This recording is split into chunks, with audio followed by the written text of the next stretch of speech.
Good morning, everybody. Happy Saturday. Welcome to the preview round of the college football playoff. I'm your host, Uncle Shally. Top left corner, Buckeye brother from another mother, Mr. Cottrell Simpson. How are you, sir? I'm feeling good. I'd be doing a lot better if, I woke up this morning and my team was Big Ten champions, but, I really can't complain too much, so I'm doing okay.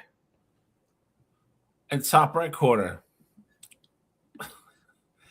A lot of things on your head today. I wonder why. Mr. Alex Elmore, Mr. iBlack, Mr. West Coast, Mr. Oregon Duck. How are you, sir? Man, I'm good. My locks, they're gone. Had the worst haircut of my life this week, worst shave of my life. Had to shave it all off, just restart it all. So I look different today. I hate it. But hey, at least my team didn't lose to Indiana in the Big Ten championship game. So that's got to be a plus. And at least my head coach didn't get fired. So for me, it's a much better day than both y'all. But I'm excited to be here. Lots of college football to talk about, lots of news to talk about. And I'm excited to get down to it with y'all. Bill, you hear this guy? He's talking like he didn't lose by 10 to Indiana in his own stadium. I know. That's cool. That was his coach isn't a part of every major head coaching search. So, as Alex kind of alluded to, for pretty much a non-football week, we have a shit ton of things to go over. It's been an exciting week in college football, depending on where you stand with everything. A lot of news, a lot of coaches on the move, coaches getting fired, coaches using butter knives in incorrect ways. Lot to go over. And then plus we have to preview, obviously, one of the best rivalries in football, Army-Navy, is later today. And we have to preview the first college football playoff game for next week because it does start on Friday night. So that'll be over before we come on the air. So without further ado, this is going to be probably the longest Breaking the Huddle in the history of the show. And it's going to be a good one. So, Alex, take it away, sir. Shotgun, DC right, flip 90, dig, on the center, ready? All right, well, welcome to another week of Break the Huddle. As always, we start off the episode breaking down the weekly news from college football and around the college football atmosphere. Typically, we start with, hey, the playoffs are officially set. However, I do want to start with a little bit of extra news. Obviously, a little bit more, instead of coast to coast, this feels a little bit more like TMZ this morning. But we do have a last-minute coach firing. I thought all the firings were done for earlier this week, though. Michigan did let go of their current head coach, Sharon Moore. And then after that, the boulder began to roll down the hill, and things continue to come out, new news every hour or so. I'm just going to break it down really quick. We're going to run over the scenarios, have everybody give their opinions really quick about it. But essentially, on December 10th, Michigan announced that Moore was going to be terminated for cause after an internal investigation found credible evidence he engaged in an inappropriate relationship with a female staff member at the athletic department. After being fired, Moore was then arrested. And for me, I was like, why is he being arrested? He just had an affair with this lady at work. It's not illegal. Turns out he's actually being charged with a felony third-degree home invasion. He entered the residence through he entered through the lady he was having an affair with residence to an unlocked door. He got charged with misdemeanor stalking, misdemeanor breaking and entering as well. Essentially, once he entered the residence, he began an altercation with the alleged cheating partner. He then grabbed a couple of butter knives as well as a pair of scissors, threatening to hurt himself and her. Before he then left, he left the home before police showed up, and then was later detained and arrested and was held overnight at essentially a psych ward.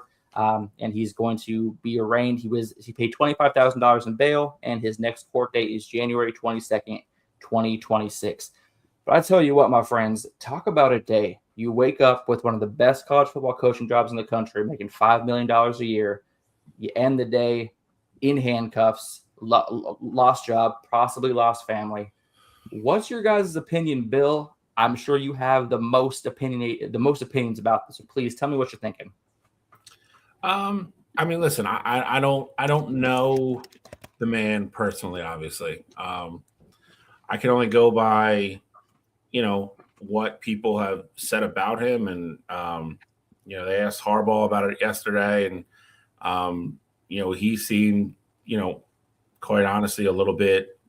He definitely seemed disappointed, but he didn't really comment on it. But it just goes to show you, man. It's like one of those things. Like I guess you really never know. You know someone. I'm disappointed. I feel awful for him in that not that he's not getting what he deserves, nothing like that. But I mean, he pretty much ruined his life in the course of a couple hours. But that being said, you do the things that he did, and there's consequences for them. This apparently, the more that comes out, this apparently affair he was having was going on for a couple years. There's the smoking gun that this staffer got like a $40,000 raise between last year and this year. That coincides with him apparently paying for her to have an abortion. The school apparently, from everything that's come out so far, and again, I don't know how factual this is going to be, but they investigated it twice. They interviewed them twice, and they both said nothing was going on, and there was really, nothing for them to go on, past, rumors and stuff. And then he apparently got really upset, fired her, and she went right to the school and showed them proof of the affair and everything else, and he was brought in and fired. And then after that, obviously, we know about all the stalking, breaking and entering, all that good stuff. So it's disappointing. Like I said, I'm sure it has weighed on his mind now, because I'm sure he's pretty, being alone with his thoughts right now is probably not, I would say the best place for him to be. But he was gifted, and I hate to use that word, but he was. I mean, he was gifted a top, 5 or 6 job in the country. Not saying that he's not a good coach, but he was handpicked by the guy that just won the national championship. I don't think he would have got that job if he was interviewing for it off the street. He pretty much ruined his coaching career. He's got a wife with 3 kids. I can't imagine we're going back to the way that ever was again. You never know. But you mentioned making $6 million a year, living in a really nice, $2 million house in Ann Arbor. That's all gone. There's apparently stuff came out that he felt like there was people within the program kind of had it out for him that didn't want him there after the way this year ended. Did read a couple things this morning that apparently Larry Ellison and people behind the scenes that control all the NIL money kind of wanted him out, and Warren Manuel didn't really want to fire him. I'm not going to comment on that because I don't know how much of it's factual at this point. There's so much. There's a lot of stuff that's out there that's been proven, but there's a lot of other stuff that's just not been corroborated yet. So I don't know how true that is. The end all be all now is they got to find a coach. What he did, he got fired. All the other stuff after that, I mean, honestly, at the end of the day is personal stuff for him. It's not going to have anything to do with the team or the program, but I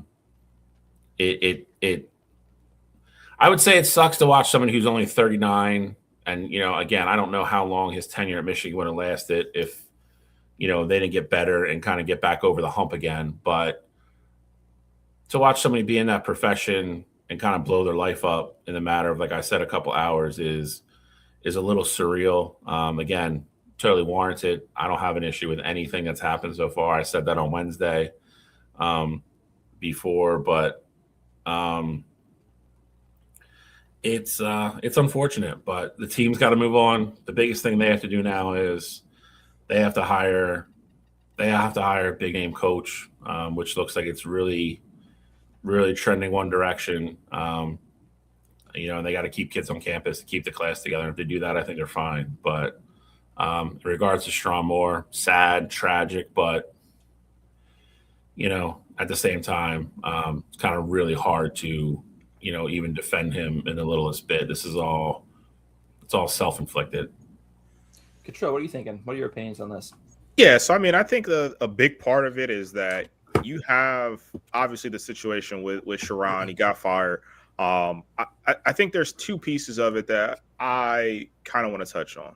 The first piece is, Gene, I see you commented and said he didn't ruin his life over a couple of hours. He made numerous decisions that led to, this decision. And while I agree with you on that part, you also have to look at it like cheating is, of course, like a bad thing, a taboo thing, but like he could have recovered from that.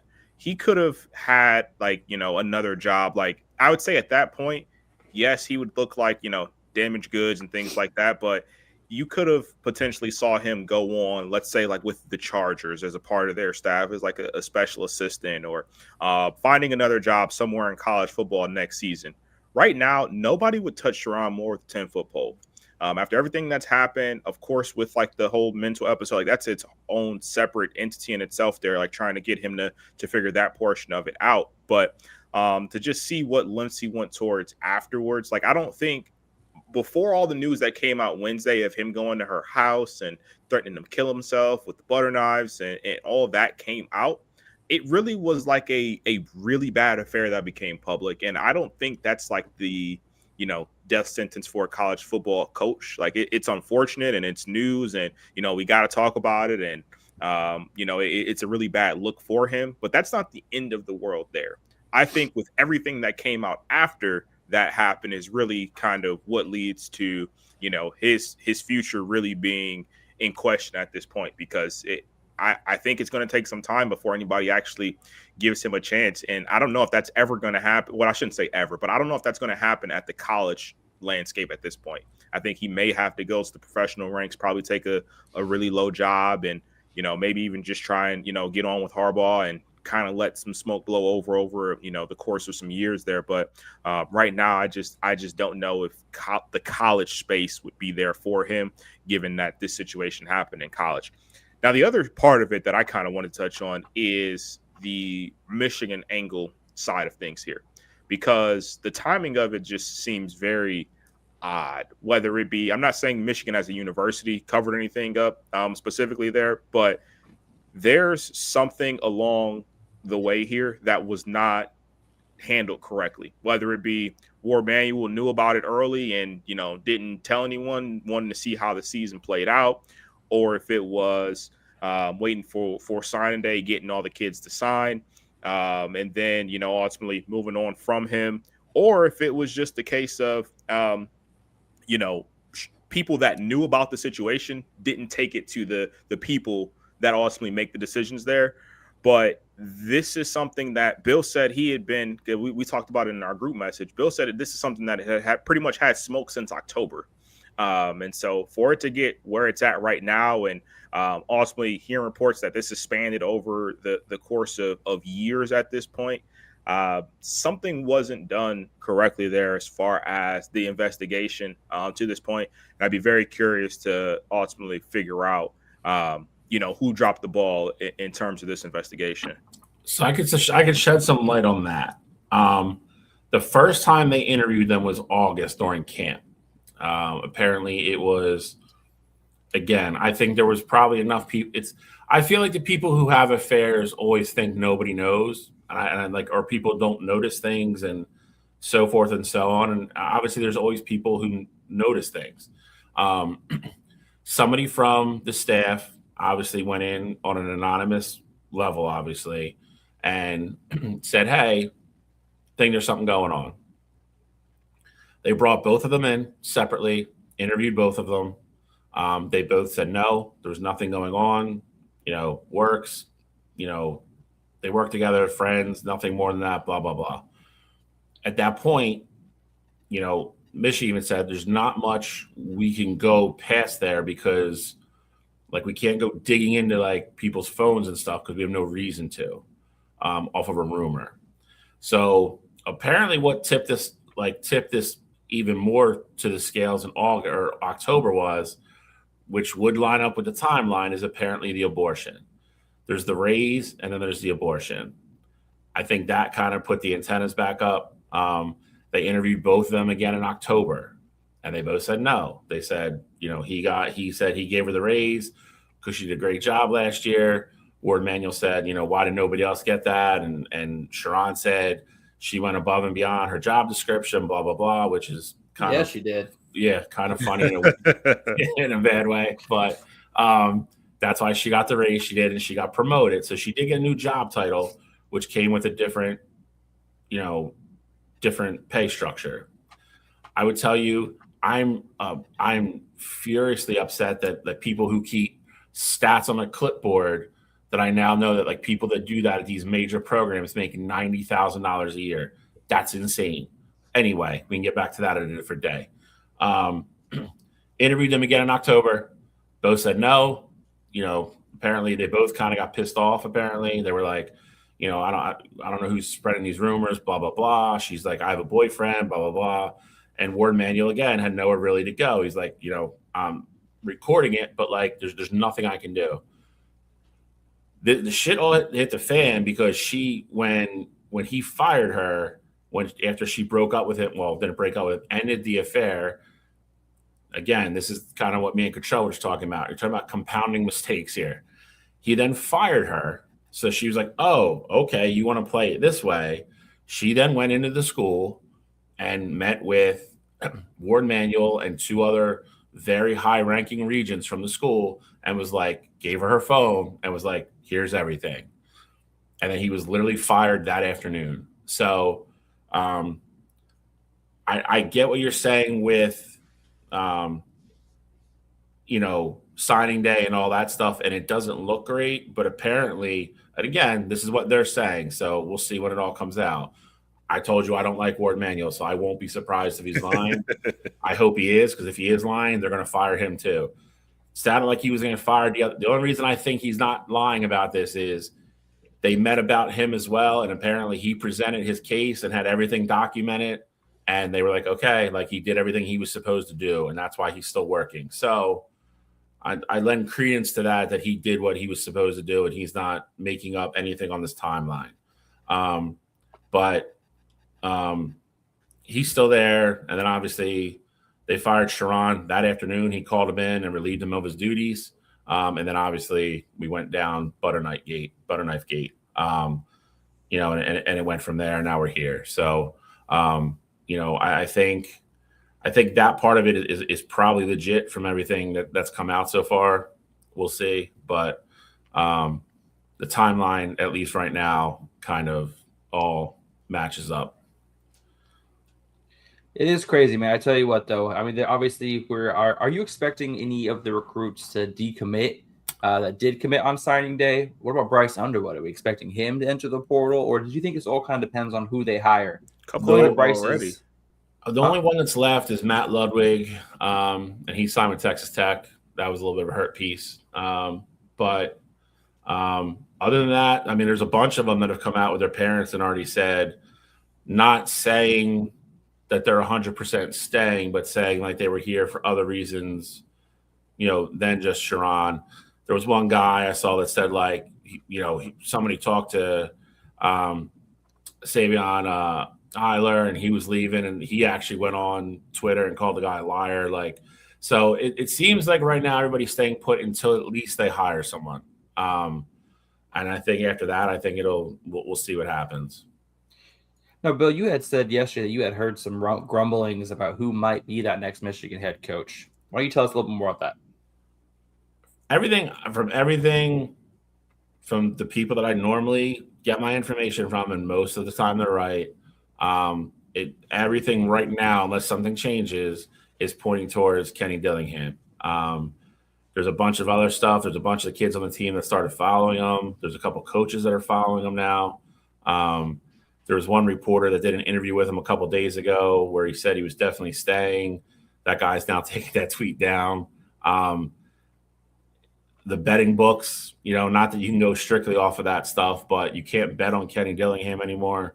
So I don't know if they're in negotiation phases. I don't know if it just leaked to the point where he's their number one choice or they're talking. But as of right now, I would say everything is starting to look like it's going that direction. It's weird that I didn't take anything about it, when Sam Levitt decided he was transferring in the middle of the week. Obviously, none of us saw this coming. I'm not saying it's connected. Their number one wide receiver hit the portal yesterday. don't know. It just I feel like for two guys that were guaranteed starters that have been successful there, I don't know why they would just get up and hit the portal. That's a weird one to me too. So, and Kenny actually, the wide receiver Dillingham actually commented on saying he was like a great kid, like with like a winking eye emoji. So I don't know. Again, I'm not saying anything's definite. I'm not even saying it's imminent, but everybody that I've talked to, that's the first thing that pops out of everybody's mouth, that it looks like that's who they want it to be. Well, according right now to the odds that are currently as of right this second, Jed Fish has a 26% chance of being the next head coach. Kenny Dillingham is at 22%, followed by Kalen DeBoer at 19% as the top three odds-wise to get the Michigan head coaching job. Obviously, I don't think Kalen DeBoer leaves Alabama for Michigan. But Jed Fish and Kenny Dillingham would be very interesting candidates. I'm also looking at Brian Kelly. He hasn't even been mentioned for this Michigan job, but he's got ties to Michigan. He has a recruiting pass with Bryce Underwood from last year. I think there's a lot. He's available. So I think that there's a lot of pieces that my mind shows me Brian Kelly, but he's not even being listed as someone who's being talked to about it. So, Control, who do you think will end up as Michigan's next head coach? I hope it's Brian Kelly. Talk about a easy hate watch. I mean, I already obviously don't like Michigan. Brian Kelly goes there. I mean, that just adds fuel to the fire. And I know he can't win big games. So, I'm hoping that it's Brian Kelly. But with that said, though, to be honest, I don't care who goes there. I'm hoping it's not Kenny Dillingham. I'm hoping it's not, Kalen DeBoer. Jed Fish, I mean, I think that'd be, a decent hire for them, especially at this stage. But I'm not necessarily worried about a Jed Fish going there, but I think Kenny Dillingham is a great coach. And with him being as young as he is, if he goes to Michigan, has some success, he could be there for a really long time. So I'm hoping it's not Dillingham. But in reality, I'm hoping that it's Brian Kelly. I think that would just be fun to watch. Well, obviously, as the head coaching news progresses, I'm sure we'll probably have an answer before the college football playoff probably wraps up, or maybe even before it begins this Friday. So that's what we have right now on the Sharon Moore issues that are going on. As more news comes out, we'll, of course, update you as the weeks go on. More news. I see you, Alex. What? More problems. More news, more problems. I got you. All right. Anyway, we're going to go ahead and get into the meat and potatoes of Break the Huddle today. And that is what you guys have all here waiting for. And that's for us to go over the college football playoff official bracket. There's no more adjusting. There's no more speculation. This is what we are going to be seeing in this year's college football playoff. And I think it's time for us to get our reactions. Cottrell, we started with Bill last time. Let's start with you. All right. So real quick here, before we go into this, we do have a little bit of breaking news. Lenore Sellers is coming back to school next year for 2026, negotiating a new contract with South Carolina. So that'll be interesting to see there. It may have some implications on the college football playoff next year. But just kind of getting back to where we're at right now, looking at this for me, I think that as a whole, I'm not too keen on Bama staying put after losing the SEC championship game. Now, I think it's one thing if you argue that they should have made the playoff. I don't necessarily agree with that notion, but I can at least understand that argument. But for Alabama to be the only Power Four, conference championship loser to not move down any spots is a little rich for me, especially it's not like it was a close game against Georgia. They got pretty much dog walked the entire game there. So I wasn't too keen of that. I also think the committee as a whole, I know they aren't supposed to be looking at matchups and, factor that into anything.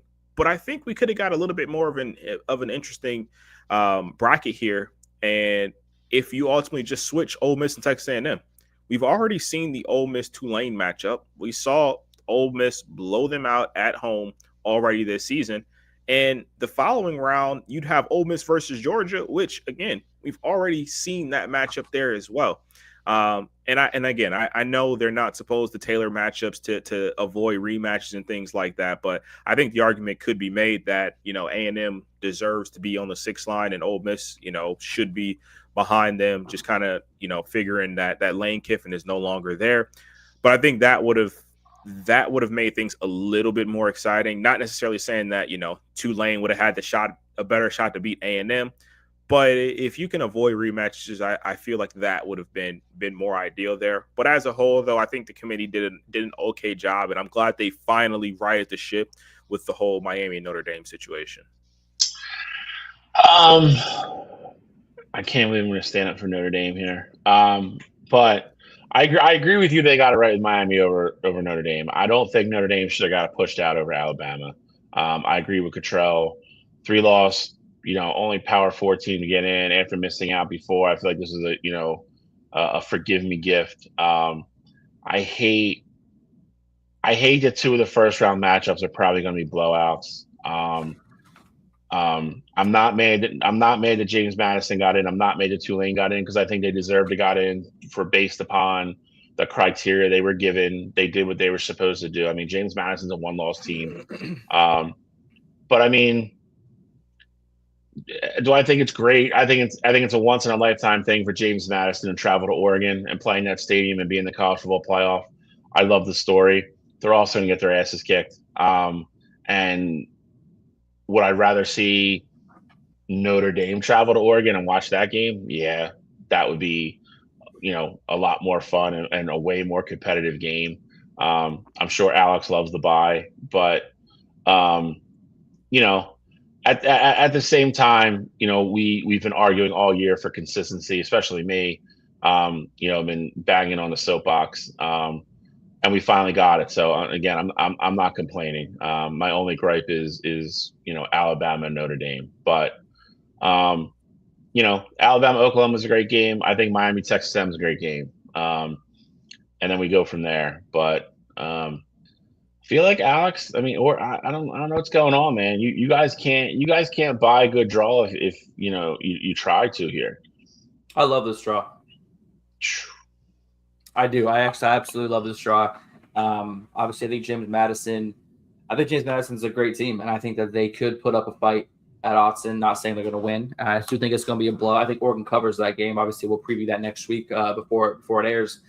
But I mean, I think the James Madison Oregon Ducks have never played before in college football and college football in general. So I'm actually just excited to see that matchup for the first time. I'm excited for the Tulane Ole Miss matchup. Yes, it's a rematch. Ole Miss won 45-10 the first time around.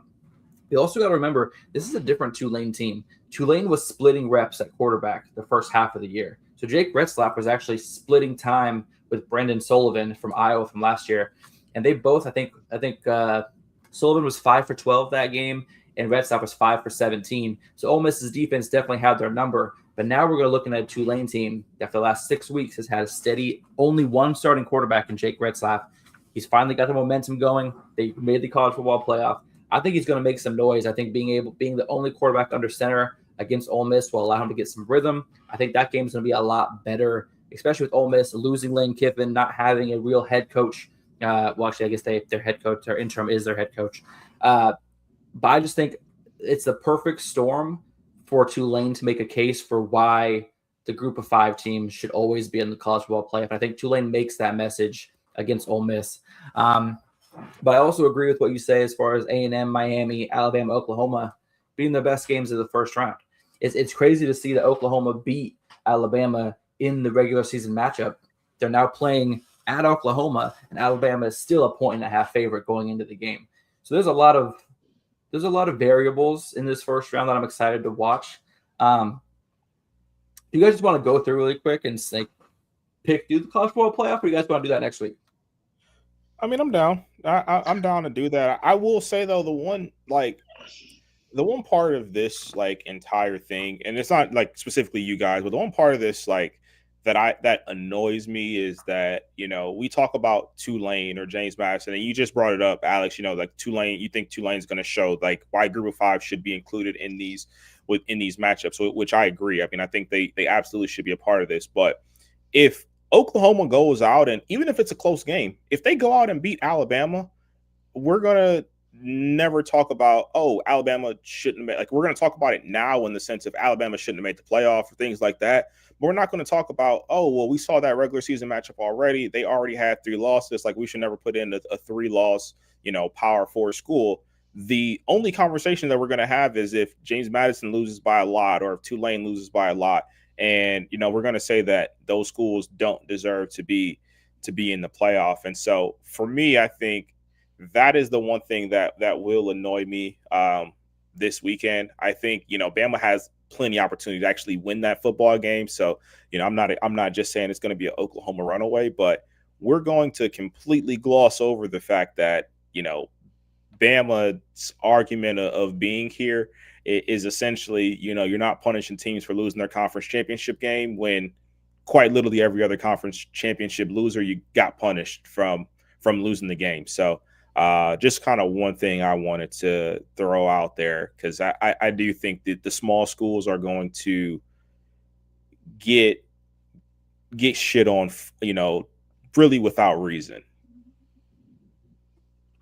I don't want to say they're gonna get shit on. I understand what you're saying. For me though, it's like, I think we all, like, again, and this is what I go back to. It only takes it to happen one time every 10 years or so, and it makes it correct. And like I said, and I'll take it back to every college football fan that's 25 or older remembers the Oklahoma Boise State game.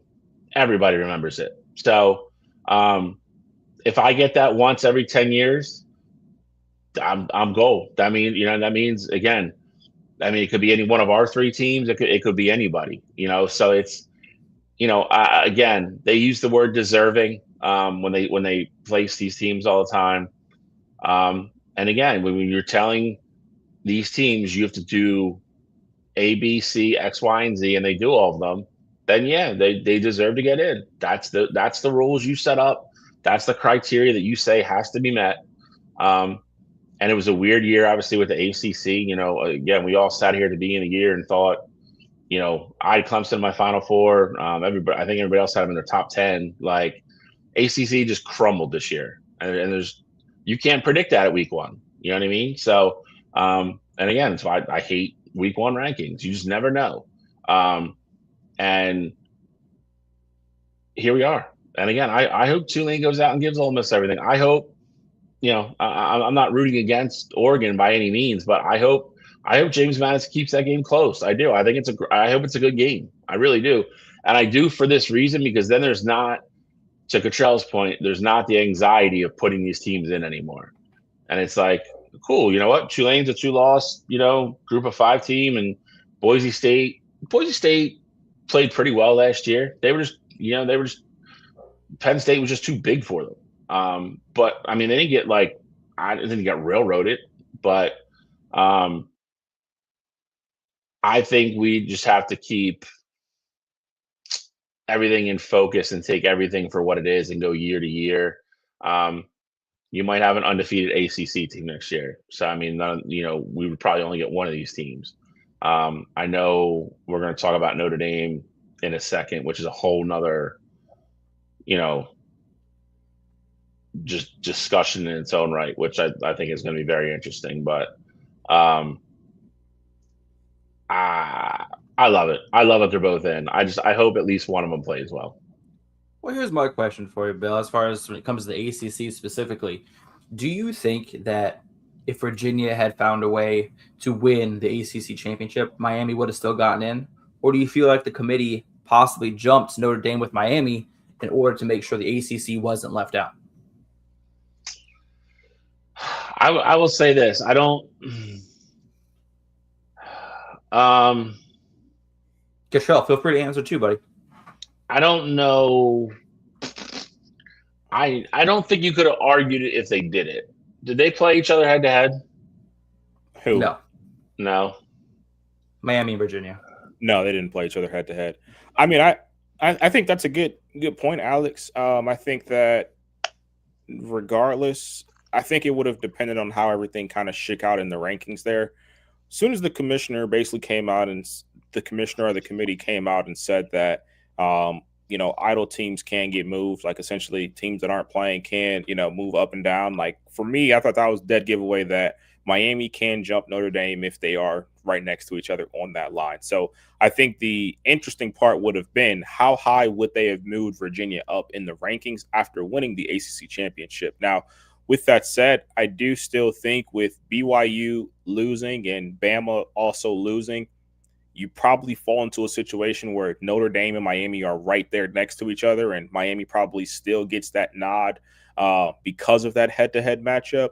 But I do think it's an interesting conversation to have because I do think there was probably some pressure from the ACC that there shouldn't have been a team that's left out. And especially in this case this year, like you talk about Miami not making the conference championship game, you have to realize why they didn't make it. It wasn't necessarily because their conference record was worse than Duke or worse than Virginia. It was a tiebreak situation, like a 5-point criteria or whatever, why they didn't ultimately make it in over Duke there. It was like Wake Forest lost the game or something. It was something crazy, down the list of tiebreakers there. So I bet there was pressure from the ACC, like, hey, with Duke winning, either put Duke in over, JMU or Tulane, or you need to make sure you put Miami over Notre Dame since they had that head-to-head tiebreaker.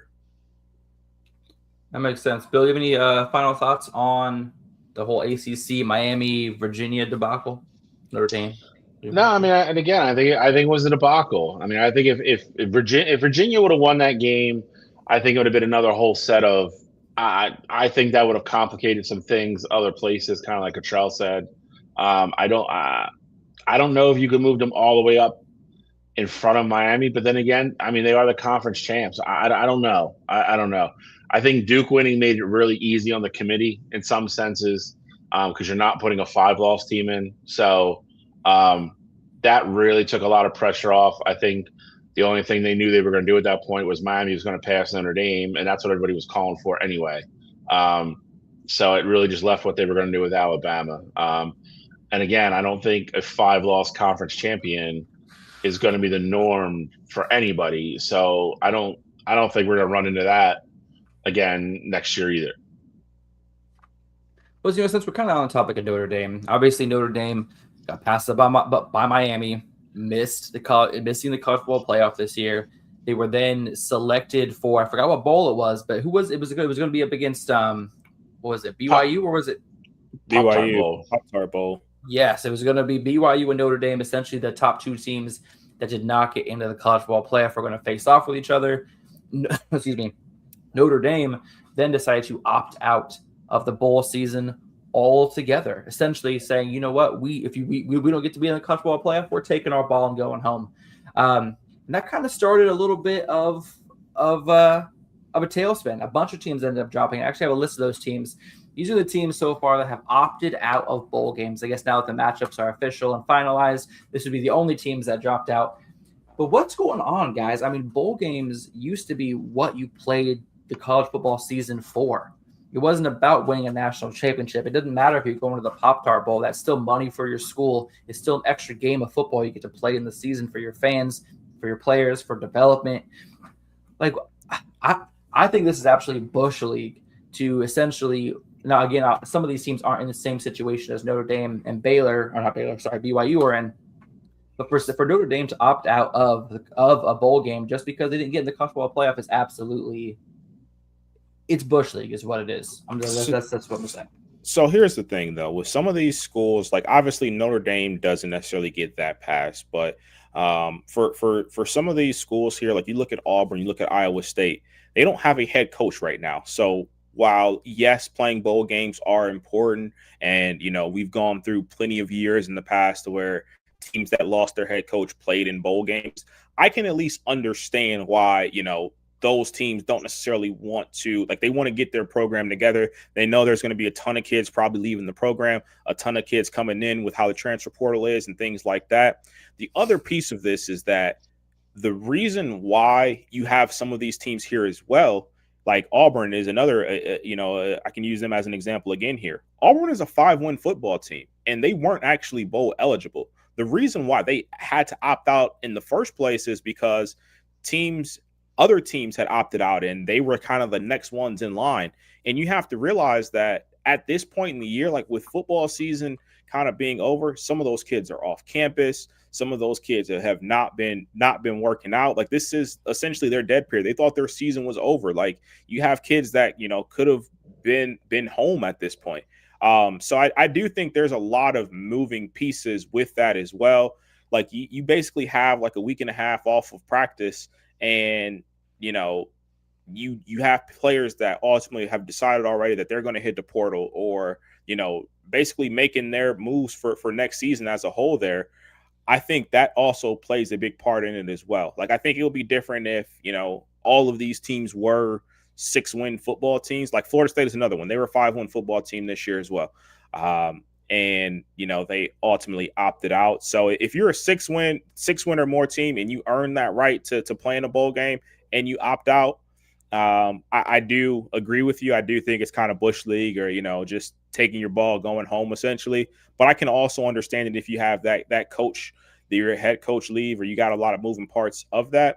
But Notre Dame, you have none of that. Your coach is still there. You didn't make the playoff, and you got sour grapes about it, and you're basically upset, and you're trying to stick it to the NCAA here. But in reality, I just think you're making kind of an ass of yourself in the situation.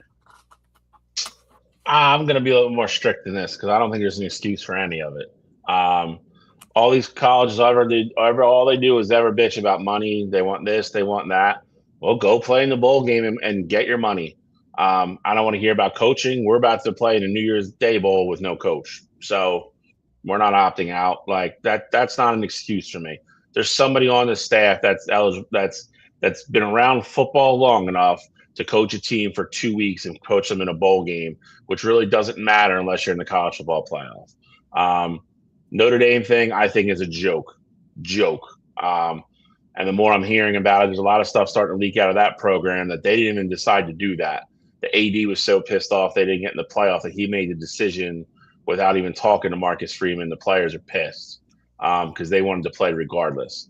I think it's a travesty to the kids that they then have played their last game and don't know that. I don't like that aspect of it at all. And again, if you have kids that are going to hit the portal or whatever, that's fine. You still got 80 kids on the team that'll go out and play. That's even more of a reason to go play in these bowl games that don't matter. Get money for the school and let kids get time that are either going to play next year, or let kids play that are never going to play football again. There's just no excuse across the board that's really good enough for me to justify not playing. And honestly, I think it's going to hurt the sport because all these sponsors that put up a shit ton of money to throw these bowl games are just going to be like, you know what, cool. There's going to be less bowl games. And then 4 years from now, all these teams will be like, oh, we have 6-7-win teams that don't have bowl games to go to anymore. Oh, well, this is why. Like Pop-Tarts Bowl, like that's not like, it's cool. It's not where you want to be, but again, you still go out and play. Like, it's still it's still a game. You still and Notre Dame especially, they don't share their money with anybody. So whatever money they were getting to go there, they're just putting in their pocket. They don't have to split it with anyone in the Big Ten, like all those schools have to do or anything like that. So I think it's a joke. I think if you get selected to a bowl game and you decide to opt out, you should get a ban. Unless you make the college football playoff the next year, you don't get to go bowling. So that's the thing, Bill. Notre Dame, Kansas State, Iowa State are the only ones who were truly eligible off of, the 6-win bowl game criteria. So the other 7, they opted out after already, you don't know what offseason plans they had in place. Like, they shouldn't be in this contingency period of, we got to stick around. We got to have practice just in case we have a bowl game. So I give Baylor, Rutgers, Florida State, Auburn, Temple, UCF, and Kansas all passes here. I give all of them passes. I'll tell you why I know. They're not practicing. How many, if you go back and look at the bowl landscape, even 5 or 6 years ago, there was always teams that had 5. Like, we would go into the last season and have all these teams like, oh, they got to win to be bowl eligible. Yep. And they'd be like, damn, we only got to 5. And if somebody dropped out, and they asked one of these 5-win teams, they would jump in immediately and be like, we'll go play. So what's changed now? So with that situation that you're talking about, you would know pretty much right away. You wouldn't have to wait, a week or a week and a half or 2 weeks to hear about when you're going to be playing or where you have to go to. I'm saying like in today's landscape, again, especially with, you talk about 5-6 years ago, the transfer portal is even different from where it is like then to where it is right now. I'm saying you have so many moving parts of players who are going other places or just not even on campus. I'm saying if you don't practice for that specific time frame and you weren't like it, Auburn, it would be a situation where I think they were one of the ones who were like first team up, like if someone opts out of a bowl game. But with them having 5 wins, with them going through a coaching change, I can 100% at least understand why they aren't playing in a bowl game, especially, due to the fact they weren't eligible. Notre Dame, Kansas State, and Iowa State, I won't give excuses for. You won 6 games. I don't care if you're going through a coaching change. You could, put something out there for players ultimately to play. I just look at it. If I'm Auburn, you're giving me 2 free weeks of practice that I wouldn't get normally, or a little bit more, and I'm still gonna be able to go out and evaluate kids. If I'm the head coach coming in, I want to see them play. Like I'd be like, what are we doing? Plus, you're getting money. And again, unless you have a situation where you have 40 kids entering the portal, and you can't. Bro, we got a freaking guy that hangs around the program coaching us in a big game. That's what I mean. Don't tell me there's no different though. It's not, bro. Don't tell me Auburn. This isn't like we're talking about like some small team. There's somebody on that Auburn staff that has been around football their entire life that can coach these kids for 2 weeks. It's not about to play one game. Let's look at Auburn's staff. I'm saying they're going through a coaching change. You don't know how many of their who's being retained from the Auburn staff.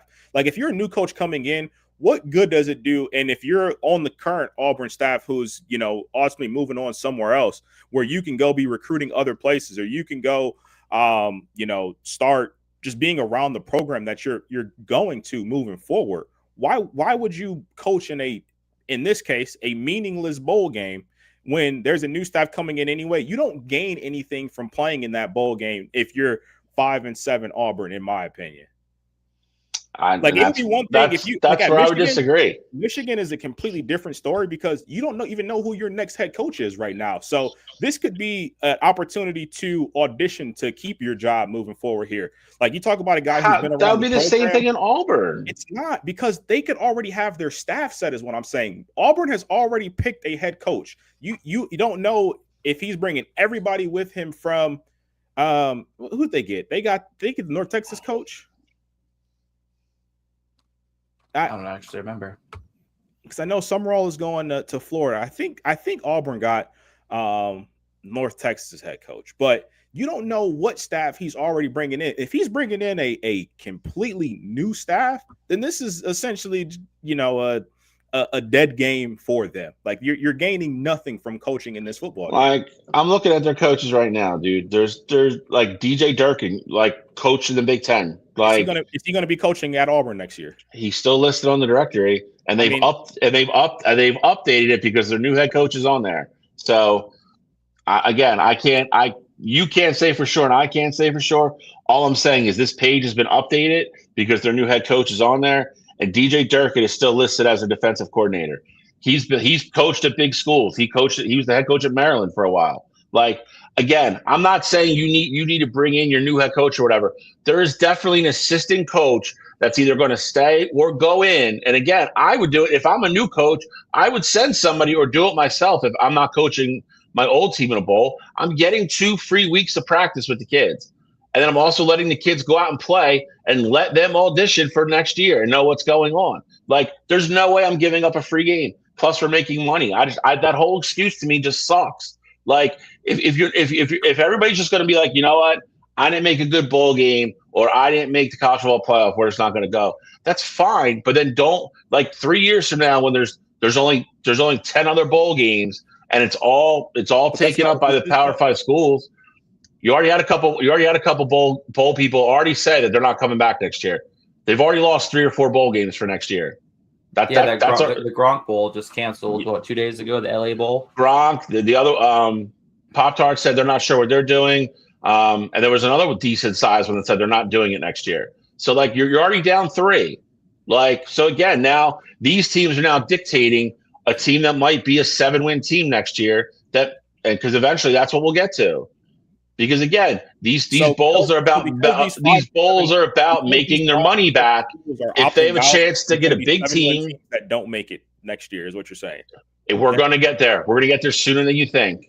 Because here's the other thing: if I'm teams opting out, I'm saying if we're to the point now where 5 and 7 teams have to be placed in these bowl games, we're looking at 7. If we're looking at a game where we're 5 and 7 teams need to make bowl games, maybe we need less bowl games to begin with anyway. Okay, but my point being, then it becomes a financial thing. If you're limiting the amount of bowl games, who's going to lose there? The smaller schools. The smaller schools. Well, if they win 7 games, then they don't have to worry about it. They will, because if you have a bunch of 7-win teams now, and the bowl goes, you know what? We can make an alliance with the Big 12 and the Big 10, or the Sun Belt and somewhere else. Where do you think they're going to go?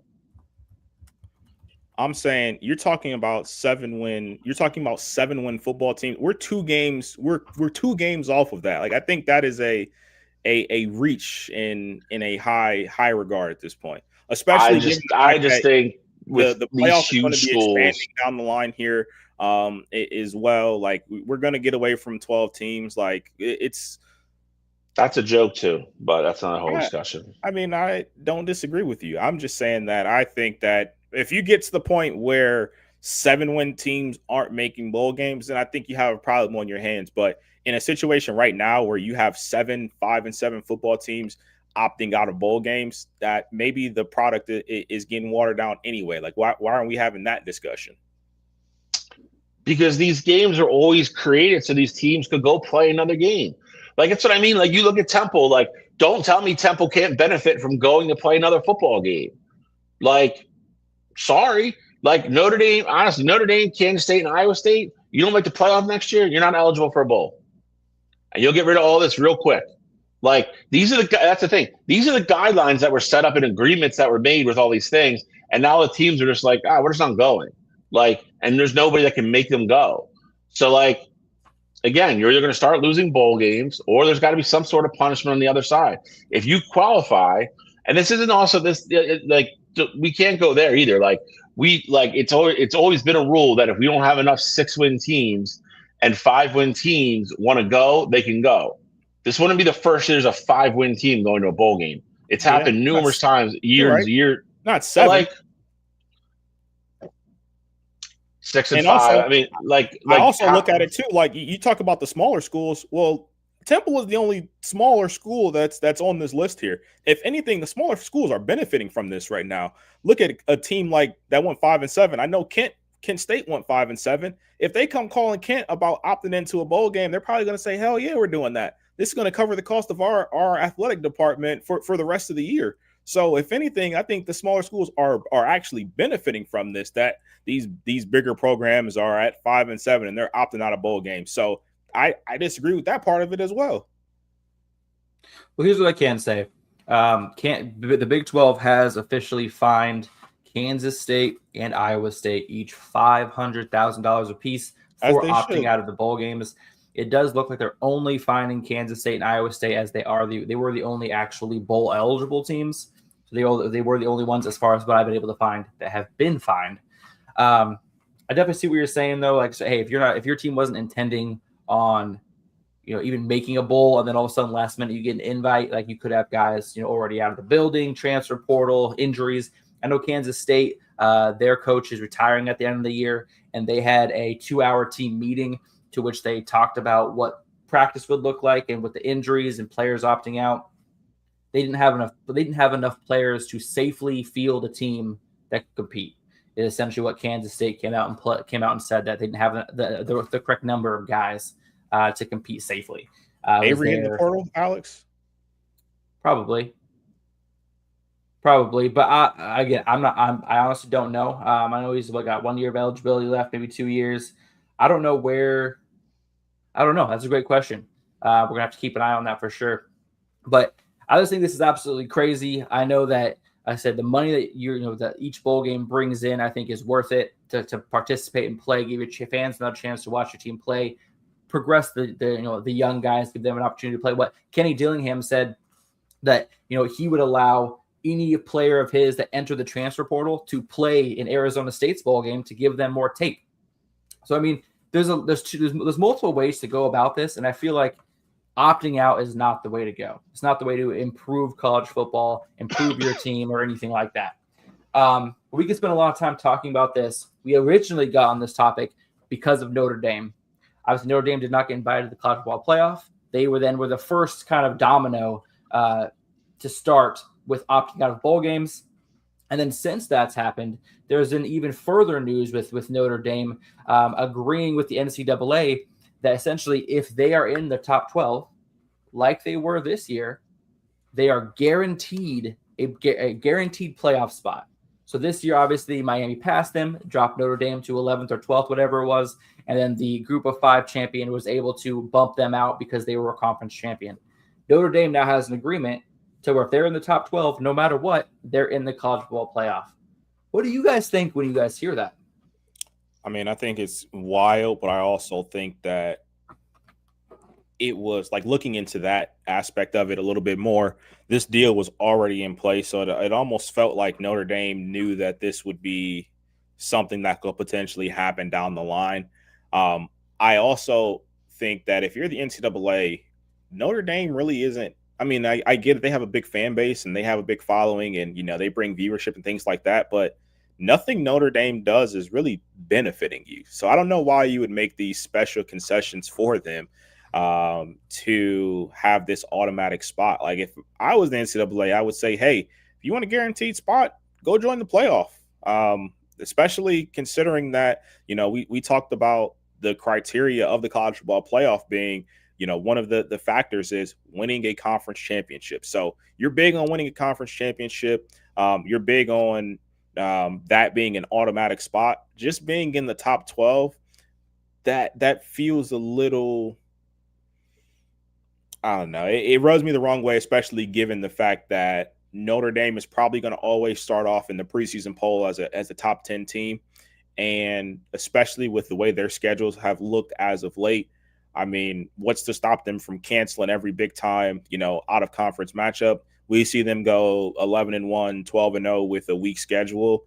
They're going to be in the top 12 every single year. So for me, it kind of rubs me the wrong way. I think that if the NCAA was smart, they would have said, hey, we're not doing it. And it would have eventually, in my opinion, forced them to make Notre Dame join a conference if they wanted to have that ability to have like a automatic or kind of guaranteed spot there. I mean, a lot of teams are talking about freezing out Notre Dame entirely because of this agreement, especially with the ACC. Obviously, about the bulk of Notre Dame's schedule every year is an ACC schedule, essentially. And there are teams talking about freezing Notre Dame out entirely from future schedules if this goes through. Obviously, what's also included in that Notre Dame agreement was if the college football playoff is expanded up to 14 teams, it does not cover a 16-team playoff. But if the playoff is expanded to 14 teams, Notre Dame is also guaranteed a playoff spot if they finish 13th or higher. So it's even in case of an expansion, Notre Dame still kind of worked that way in as well. Yeah, I mean, at this point, I feel like we got to force Notre Dame into a conference. I mean, I don't know any other way to put it, but like this is becoming unfair. It's very clearly about what it's about, and it's not about the best product on the field. It's about the most money, and so we got to find the happy medium. Whether it's expanding the college football playoff to 16 teams, whether it's eliminating bowl season altogether and having 2 brackets, one for a group of 5, one for Power 4 conferences. There's talk about that. Is there a perfect fix to the college football playoff, in your opinion? Either of you? I'd be kind of curious. I know Ryan Day just did an interview and he said, he'd want a 20-team playoff. I think that's too many for college football. But I do also think that, it may be interesting to have and I don't know what the semantics of everything would look like, but you have your normal bracket, but then you also have your version of an NIT bracket to where, it's still something that, Notre Dame won't necessarily be interested in going out to win the NIT, but a school like, I don't know, if they didn't make it, let's say James Madison or North Texas, like they could potentially go out and beat, some of these bigger schools like a Tennessee that, wasn't in the mix for the playoff this year, or a Missouri or something along the lines of that. I could see it potentially going that route. But I don't know what the perfect situation is. I think the playoff is fine with 12. Like, I don't think you'll ever have a seed higher than 12 win the tournament. But I don't know what you do with all these other schools that don't make the playoff. Bill, what's your perfect fix for the college football playoff? I'm going back to the Notre Dame thing first. Okay. Everybody can get ready. All you Notre Dame fans, I don't care. It's a fucking joke. It's a joke that they get this preferential treatment.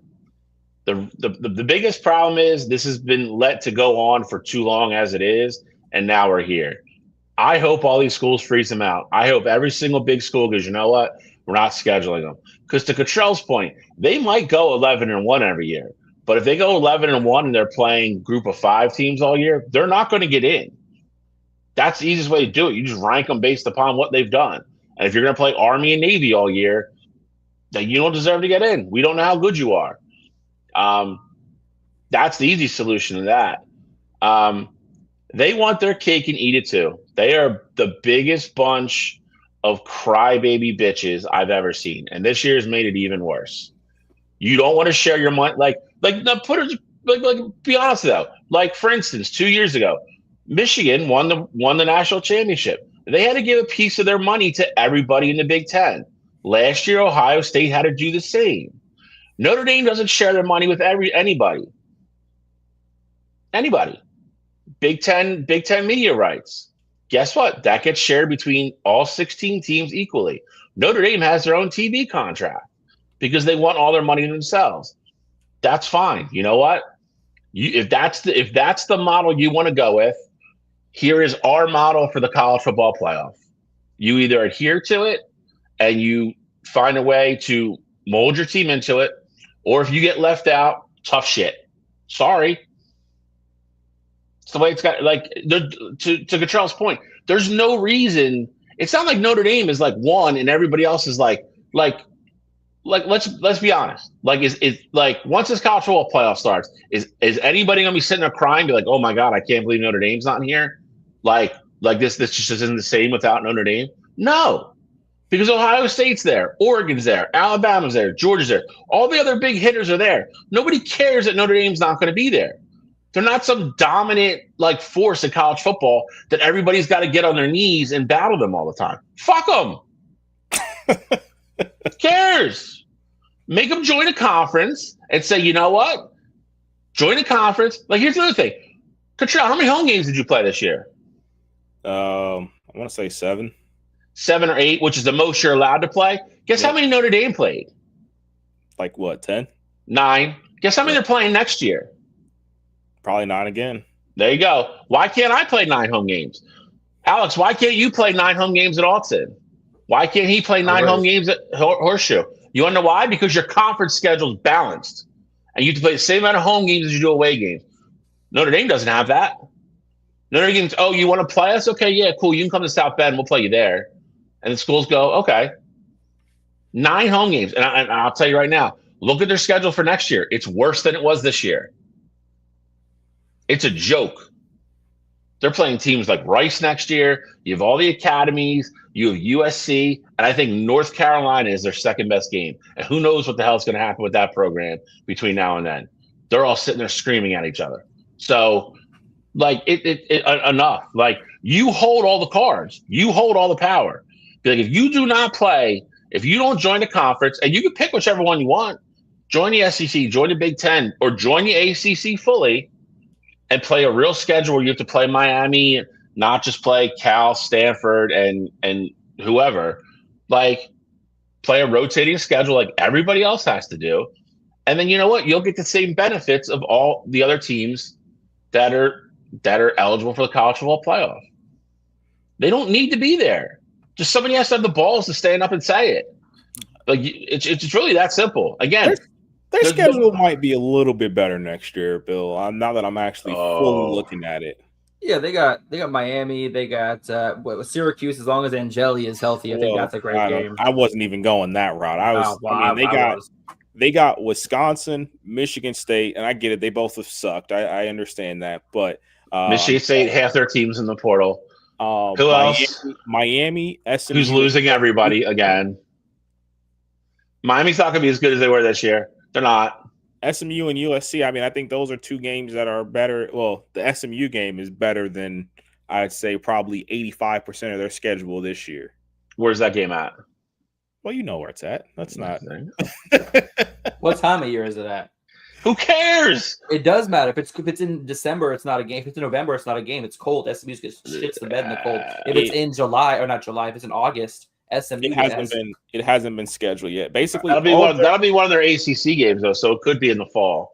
All of their October games haven't been scheduled yet, and then half of their November games haven't been scheduled. So SMU, Stanford, Syracuse, and USC don't have a date attached to them yet. And to get to the other point, how to fix it, it doesn't need to be fixed. 12 is the perfect number, and I'll tell you why. You get teams in that are good and everything, but like I look at it again this year. If we're all being really honest, there's 5 teams that can win the national championship this year. And I'm not saying take away James Madison. I'm not saying Tulane. I'm not saying let's go back to 4 or anything like that. No matter whatever you put the number at, there's always going to be 2 teams that be like, oh, well, we should have got in. You're never going to get rid of that. It's never going to go away. 20, I think, is crazy. We've already talked about the college football season is too long now as it is. There's no perfect fix for the portal and recruiting and everything else. If you go to 20 teams, you're going to be playing into February. Like we can't do that. Like it's way too much for college. Like I think 12 is the perfect number. You can always continue to tweak, the rules a little bit about how you're, evaluating teams and how you're getting in. But again, anybody below Oregon, in my opinion, has no shot of winning the national championship. And that's just, I could be wrong. And I just don't think Ole Miss, Oklahoma, I don't think any of those teams are capable of winning 3 games in a row against the competition they're going to. And I think at the average year, you're probably going to have 3 or 4 or 5 teams that have legit shots at winning. To make it go to 14 and add these extra games, you're adding extra games for teams that in the end aren't going to matter.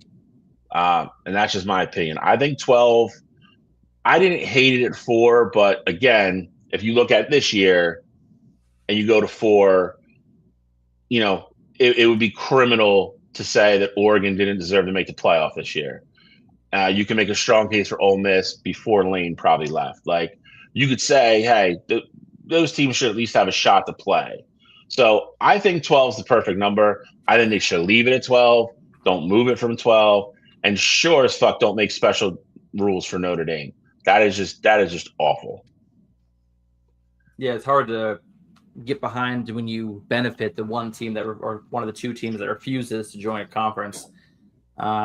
It's also kind of funny how we never talk about UConn being independent. I feel like UConn, Notre Dame, they got to play for the independent championship every year, and the winner can go to the college football playoff. Let's have that discussion real quick. UConn just hired somebody who's actually a good coach because they just lost Jim Mora because he went to Colorado State. Yeah, but the person that they hired in, I thought kind of took a step back. Which was kind of telling. Hold on, let me look it up real quick here. UConn football head coach Jason Candle from Toledo. Him at Toledo, he had basically been running the MAC. I thought, he had Toledo in a lot of,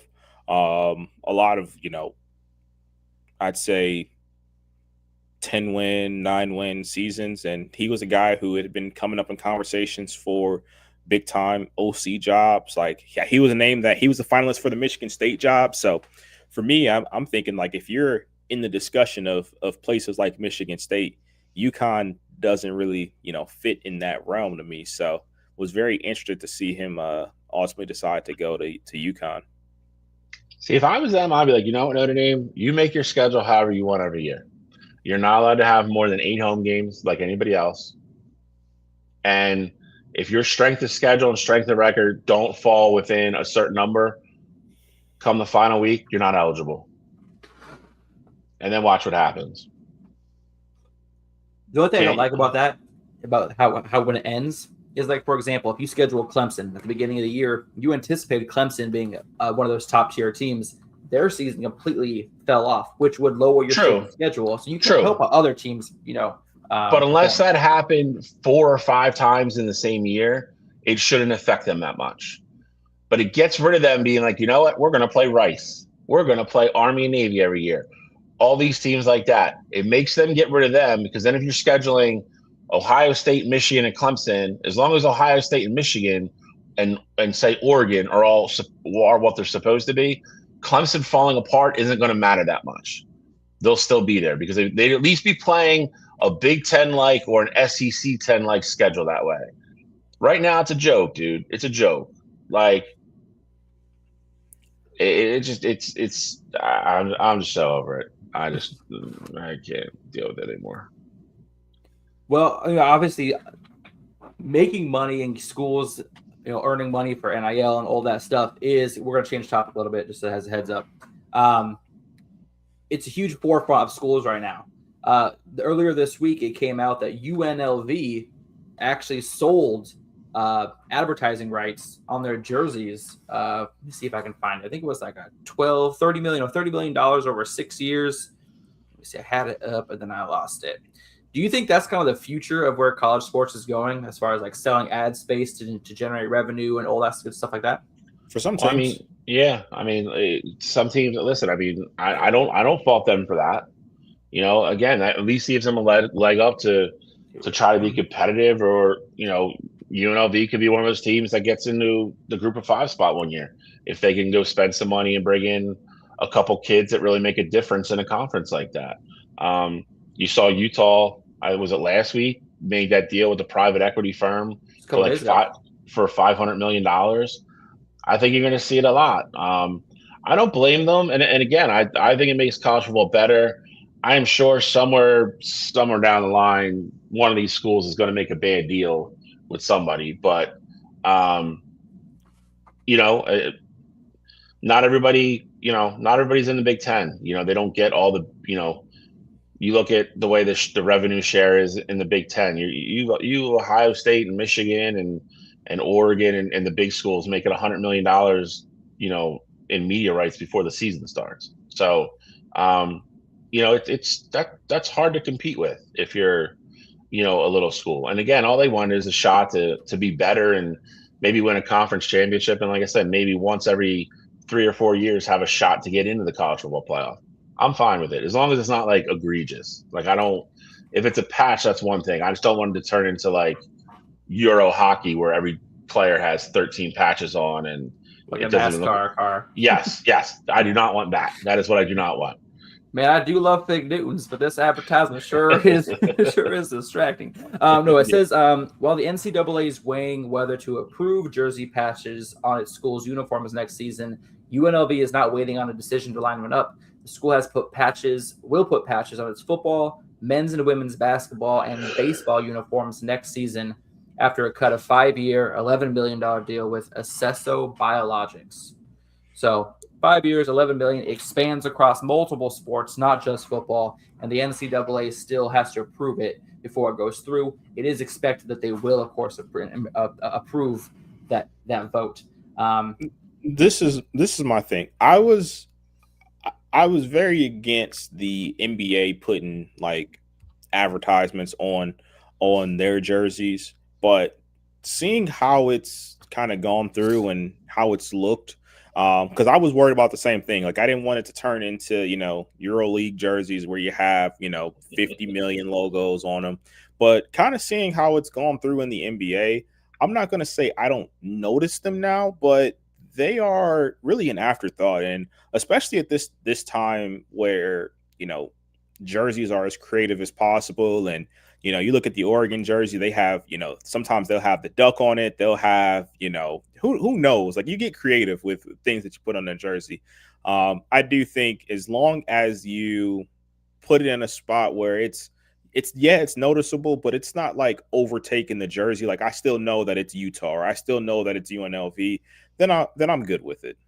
Kind of like soccer, where like Wrexham, for example, the team that's owned by Ryan Reynolds and McElhenney from Always Sunny Philadelphia, their jerseys don't even say Wrexham. Obviously, it is a soccer thing, of course. It doesn't say Wrexham; it says United for United Airlines.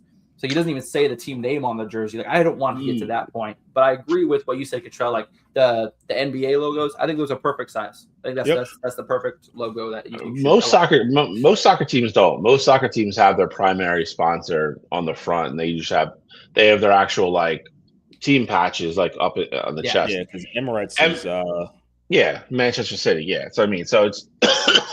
I agree. I think the NBA. But football, I believe, is the only one professionally that doesn't do it now. Because baseball does, they're allowed to have the one patch on the sleeve. Hockey has it on the jersey now, and they're allowed to put stickers on the helmets.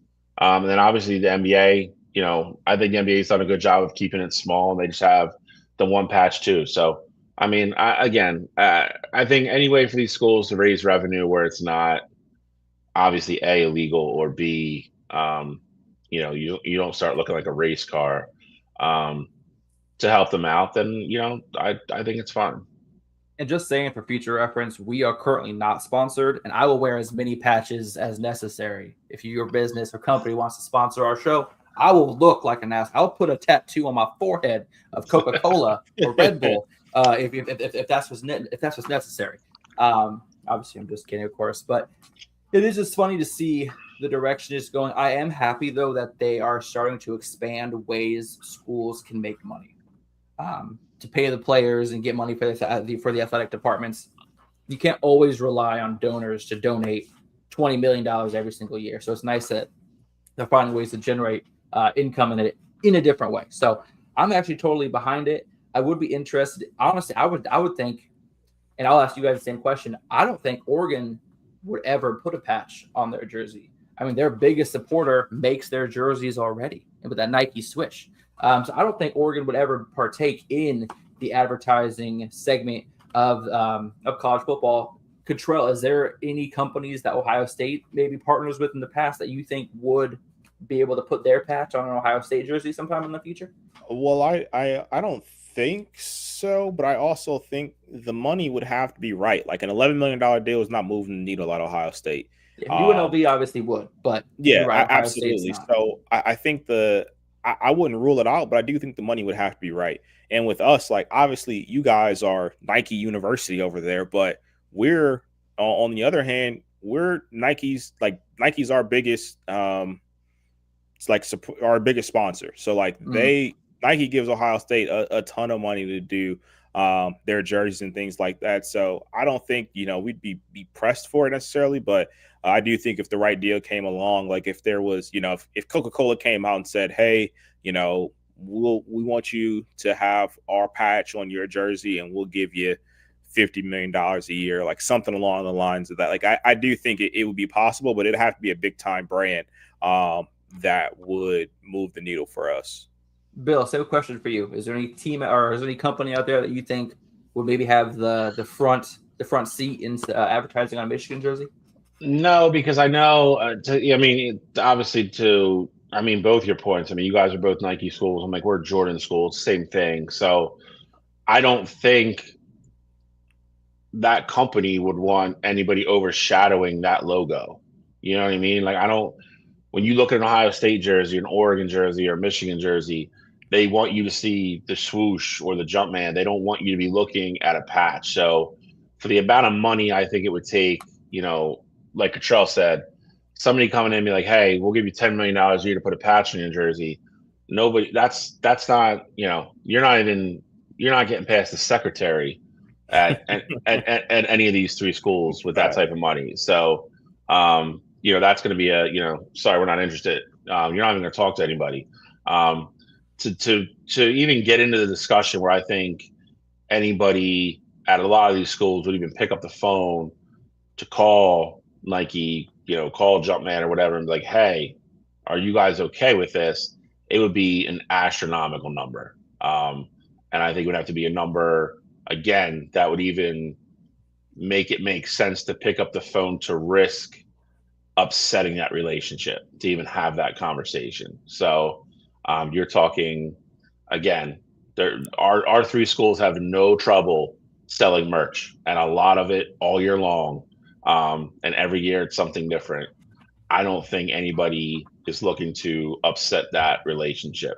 Other schools, it's different. Don't get me wrong, but at our speaking for the three of us, there's nobody picking up that phone and calling Nike or Jumpman and being like, "Hey, we want to do this," unless it's a ginormous number. Yeah. And good morning, sir. Thank you for joining the show. Justin actually makes a good point. I think if anyone were to be able to get on that Michigan jersey, I think Ford might be one of those schools. But again, or might be one of those companies. But again, I agree with you, Bill. I think Oregon, Ohio State, or Michigan, I don't think we're going to need to go down that advertisement road anytime soon. Real quick, I see a comment here from Ed. It said NIL transfer portal combined has destroyed college athletics. Well, I think for me, I just want to touch on this because I am actually on the exact opposite side of that statement there. I'm not going to say it's necessarily improved the landscape of college football or just college athletics in general there, but look at how the portal has really changed the landscape of college football, even just this year. You look at a team like Texas Tech, who, yes, I get it, they spent a lot of money, but they got the right kids, come into the program. They've had success. We haven't talked about Texas Tech since Michael Crabtree and Graham Harrell were there. Like, I know they had Mahomes and they were 8-4, 7-5. Like, so I look at it like you have the opportunity to bring in kids to a program or just essentially level the playing field. Hell, even earlier this week, Ed Orgeron was doing an interview. I think it was with Bussin' with the Boys, but he was doing an interview with someone, and he said the biggest difference between now and back in the day, with recruiting and things like that.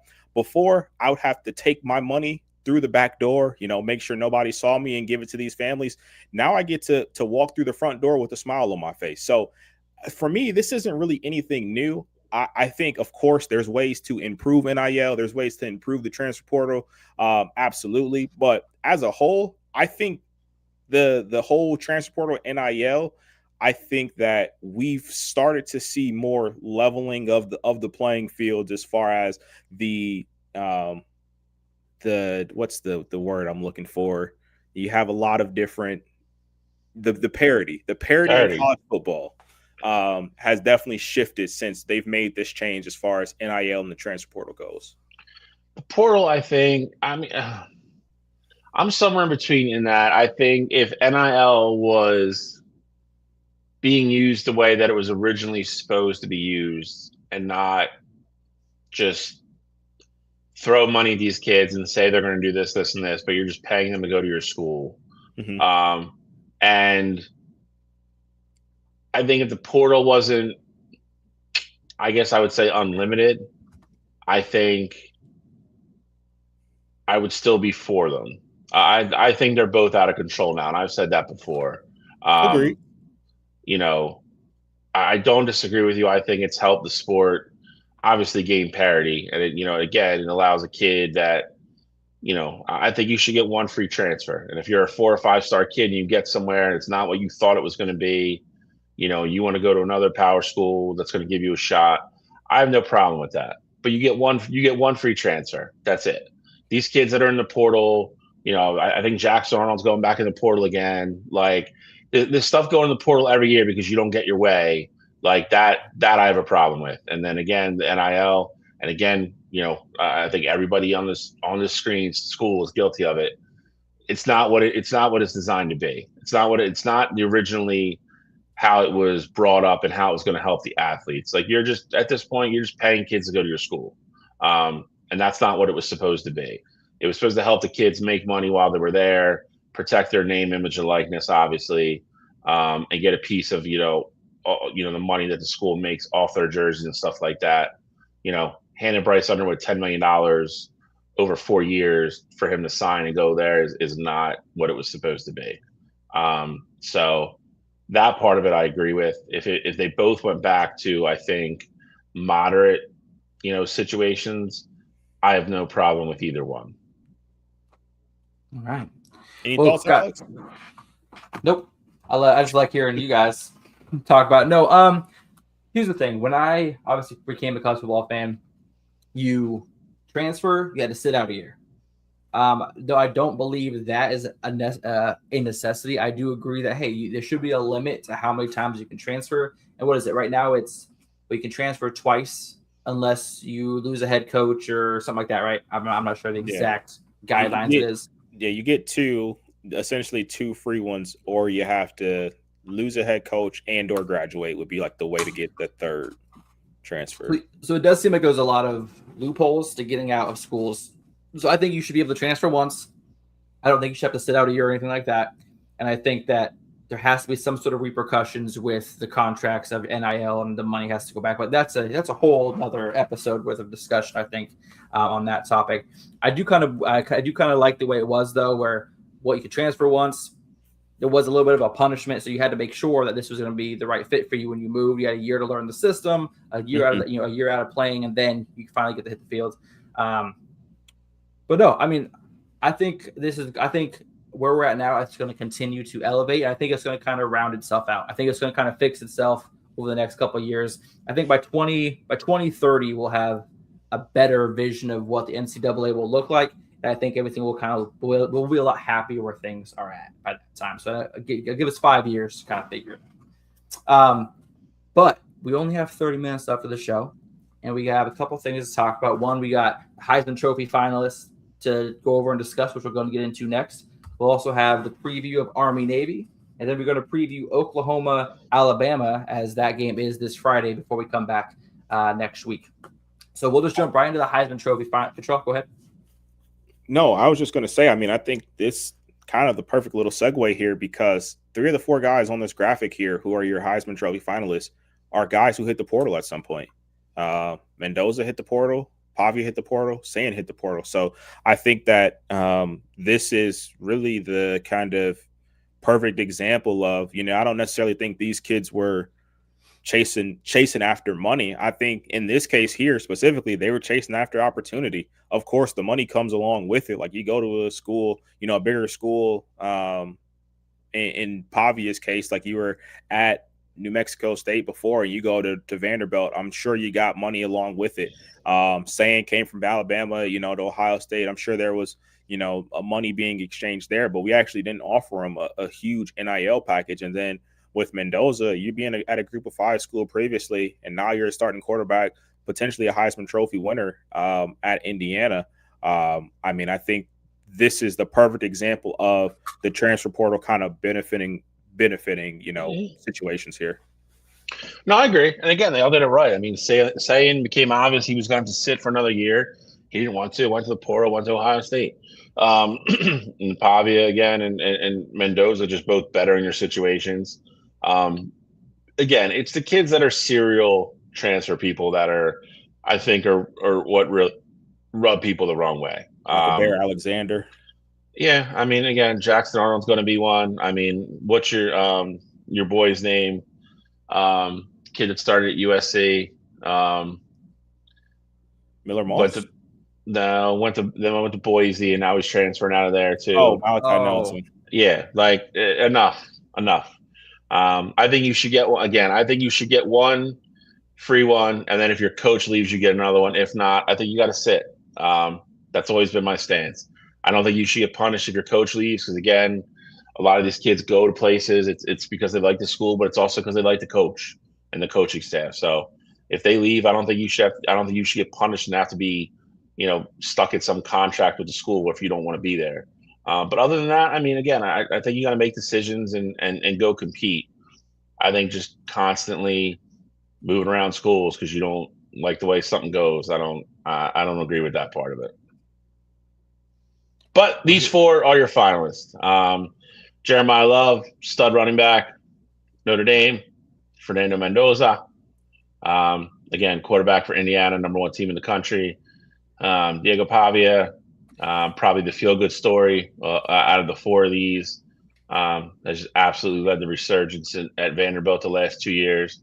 And then Julian Sayin, he's not a freshman, but starting quarterback for Ohio State, first year as a starter. Great numbers for the kid's first 12 years. This is a weird one for me because I've made no bones about it. Jeremiah Love is probably one of my favorite players in all of college football. I love watching him play. I think it's hard to argue what Mendoza and Julian Sain have done this year. I think they're really close statistically. And obviously Mendoza's probably going to get a little bit of a nod because they won head-to-head. And then Pavia, I think, is the feel-good story. Like I said, I think he's probably the sentimental favorite. But can we be honest, though? Like, I feel like this is the worst Heisman finalist class we've had in a long time. Agreed. I mean, shoot, last year, obviously Travis Hunter won it, but we had multiple guys who would honestly, I think the top 6 guys last year were better than all 4 of these guys this season. I literally said that on Wednesday on Wire to Wire. I actually gave your boy Dylan Gabriel some love. I was like, if he had the season that he had last year, this year, he won it in college, he probably would have been your Heisman Trophy winner. Yeah, it was. I was looking at what they were showing this. Oh gosh, of course I freaking took it down. They were showing the stats from the Heisman Trophy winner, the year that Cam Newton won it, and like their statistics like absolutely trumped every single stat that these guys have. I'm trying to find it. Here we go. Cam Ward, for example, last year Cam Ward had 4,300 yards passing and 39 touchdowns. He finished 4th in the Heisman.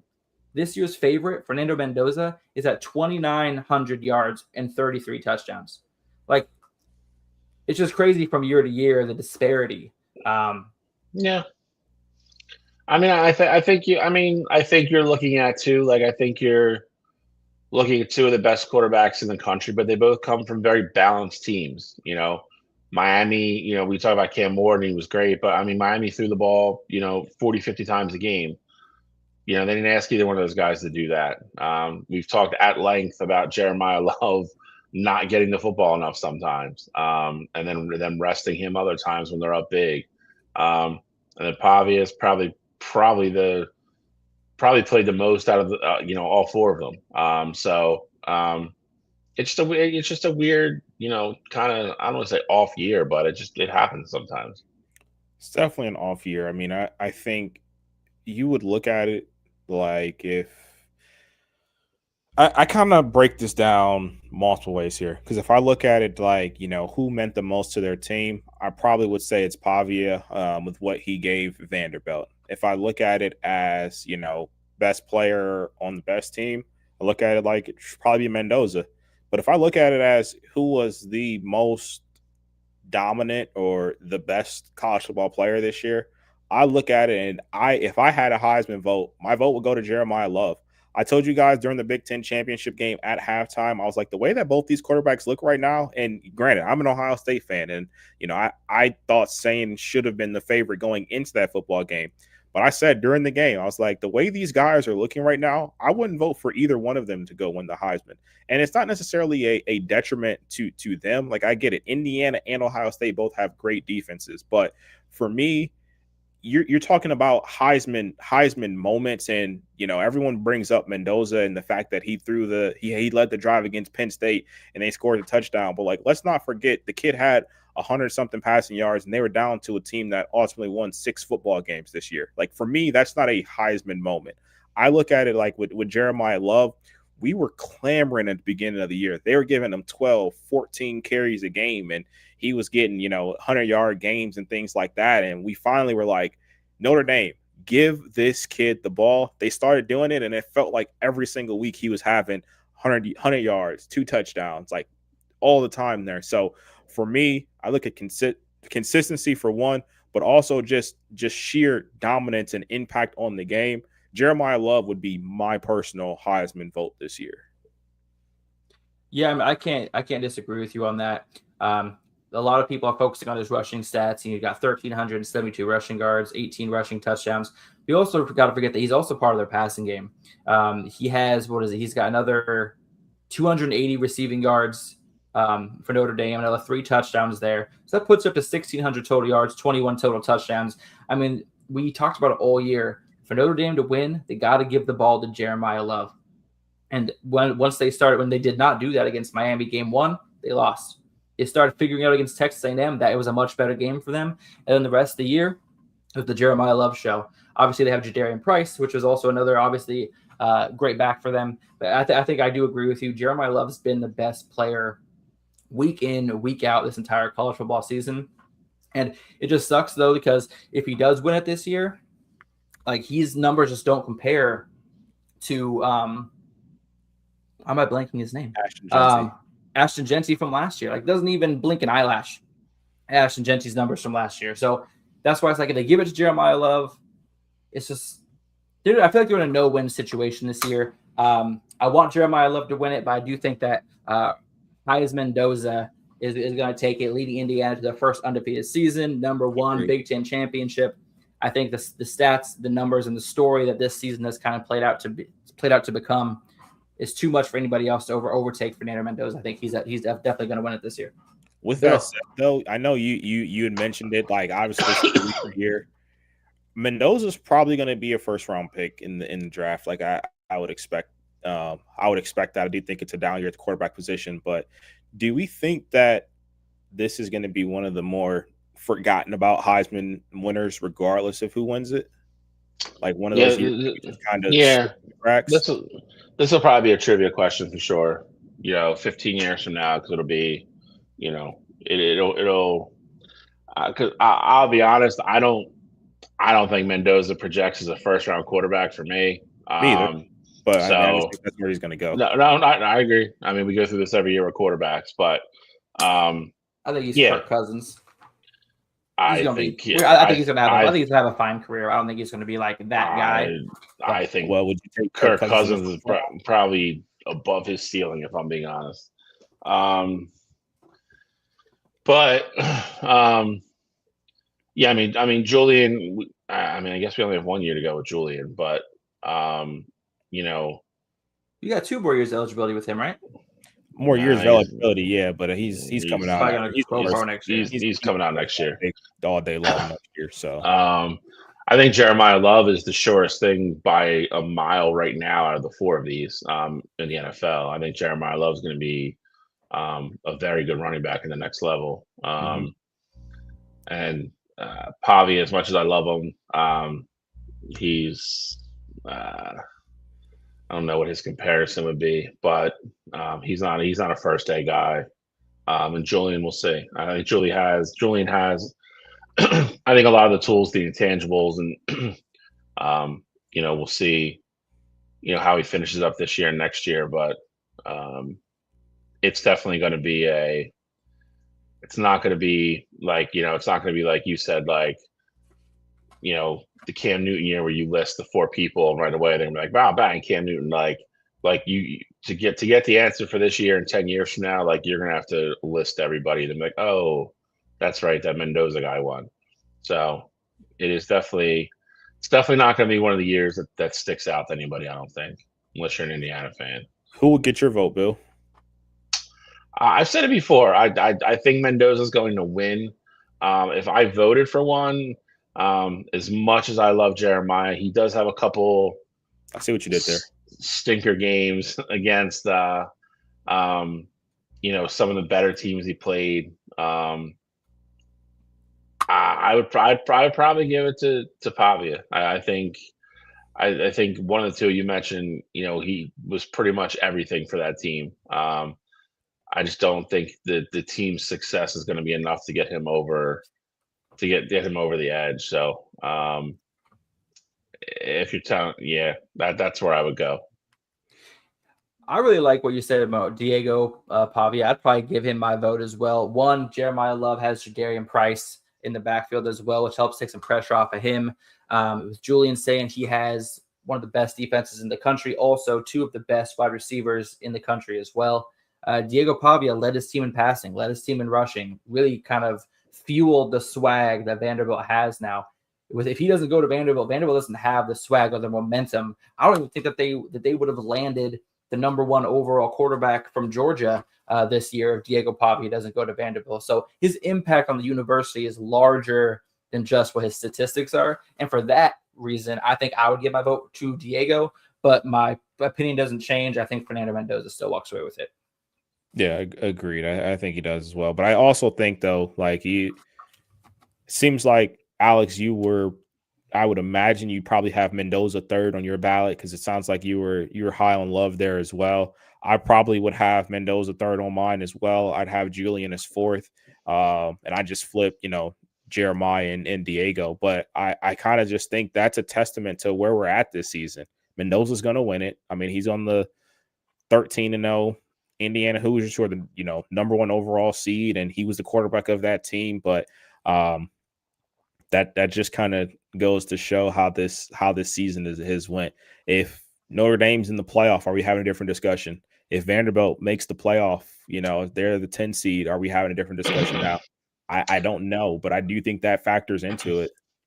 I 100% agree. I don't think Notre Dame making it changes Jeremiah, if I'm being honest. I think you're either voting for him or you're not. I think if Vanderbilt got in, I think that would have made it a little bit more of a race. I really do. I think Pavia probably would have gotten a little bit of boost from that to get his team over the hump and get in, because then you're looking, like Alex said, all right, well, he is the leading rusher, he's the leading passer, he's the absolute leader of that team, and kind of put Vanderbilt back on the map.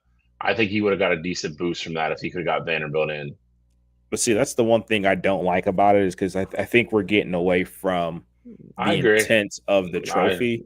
Because, like for example, if let's say in the Big Ten championship game, Ohio State's kicker makes the kick, Ohio State walks it off in overtime. Everything else looks exactly the same. We're probably saying Julian Sainz your Heisman Trophy winner tonight, and I don't think that would be right either. Like, I think regardless how that game looked, you shouldn't vote for either one just because Mendoza came out on top. Like, that shouldn't give you the boost there. Just because, in this situation, Vandy kind of got screwed in the rankings. They're a 10-2 football team that ultimately ended up behind Bama and Miami. I don't think that should play a part, really into this, given that if you really think about it and everything stays the same, all the stats stay the same, just slightly different results in football games that really have nothing to do with these guys. I think that's kind of getting away from the intent of the trophy. Yeah, we're getting into the NFL MVP debacle. Just find the quarterback with the best stats and give him the MVP, and then you find usually the player that has the best year and is really more likely the MVP gets Offensive Player of the Year. I hate everything about that, and that's pretty much where we're at on that side with professional football. So I think it's time for previews, y'all. You got Army, Navy, Alabama, Oklahoma. I think we should get into it. Let's do it. Do it. Army, Navy, the only game of the weekend. Take it away, Bill.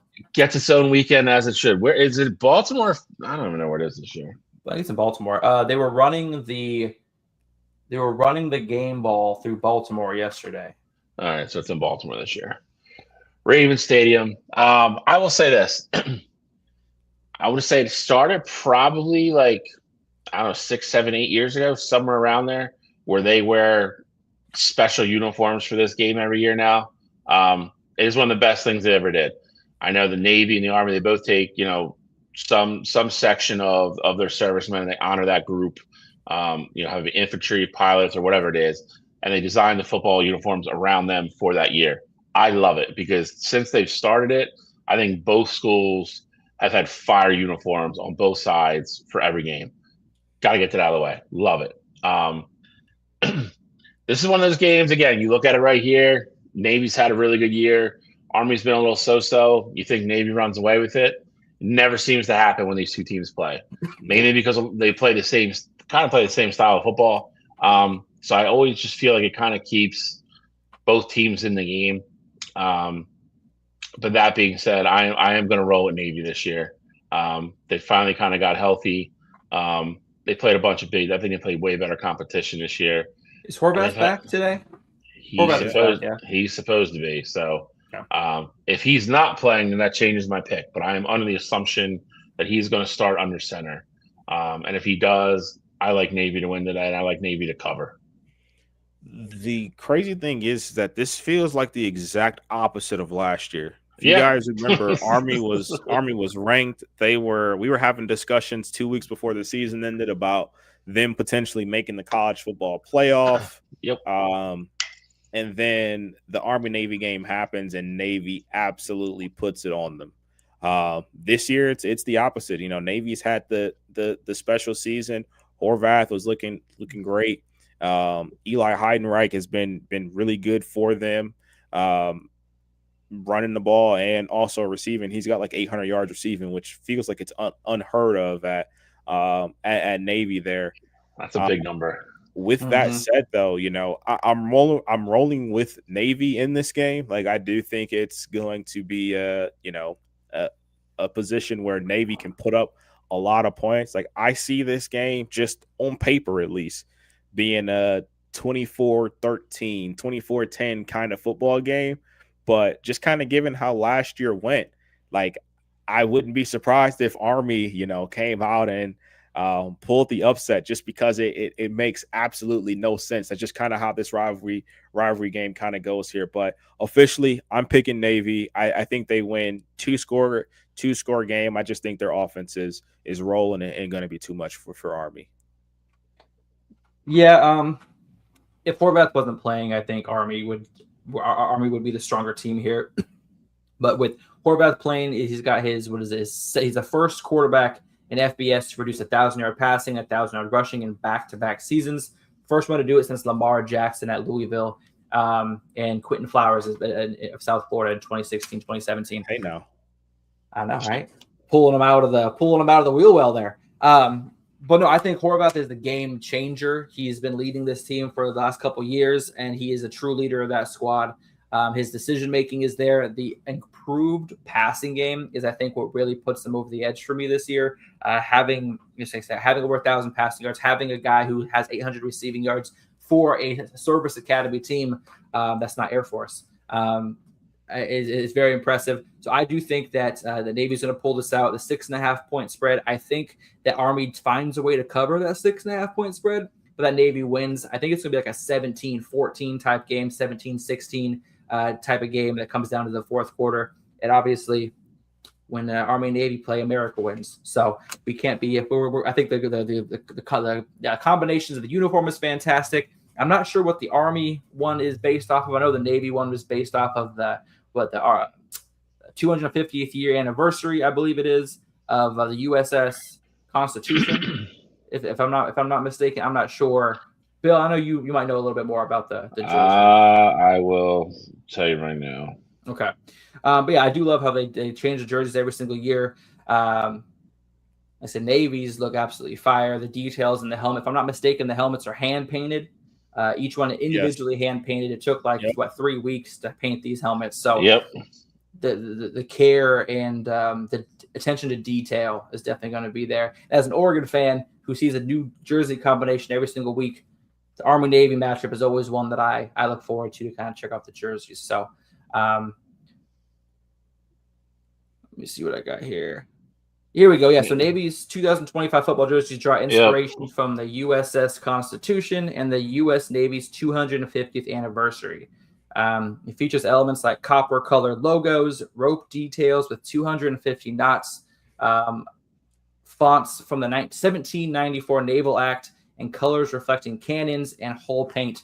So Navy is very detailed. Do you happen to have Army's up, Bill? Army's is similar. It's honoring the 250th anniversary of the U.S. Army. Okay. Service and sacrifice is the theme. Let's see. The marble print uniform color. You already talked about the helmet, which took each helmet almost 3 weeks to paint. The U.S. Army seal has parts of the Constitution topography over different parts of all the uniforms. And then The outlines of the uniform numbers are outlined in purple, which refers to George Washington's military badge of merit, which eventually became the Purple Heart. So, it's pretty badass. A little bit of purple never hurts anybody. Nope. But that's Army Navy. That is going to be, like I said, Navy is 6.5-point favorites. That's on at 3 p.m. Eastern time, 12 noon for us West Coasters on CBS. I'll be watching it on Amazon Plus on the Paramount portion of it. But definitely make sure you tune in and watch this game. But before we get out of here, we do have one game to talk about for this Friday. The granddaddy of them all, the first opening game for the college football playoff. Oklahoma, Bama, starting out in the SEC. We've seen this matchup once before. Oklahoma beat Bama. What are we thinking about this game? Do we think it's going to go the same direction? Do we think this is the second time around changes things up a little bit? First off, don't say granddaddy of them all. That's the Rose Bowl. You should Granddaddy. damn well know that. You should even when you're stupid Pac-12 days, you should know what that is. Anyway, definitely not Ohio State, Michigan. Yeah, well, It's not. It's a Rose Bowl matchup. This is Ohio State, Michigan beating up on the little sisters of the poor, the Pac-12.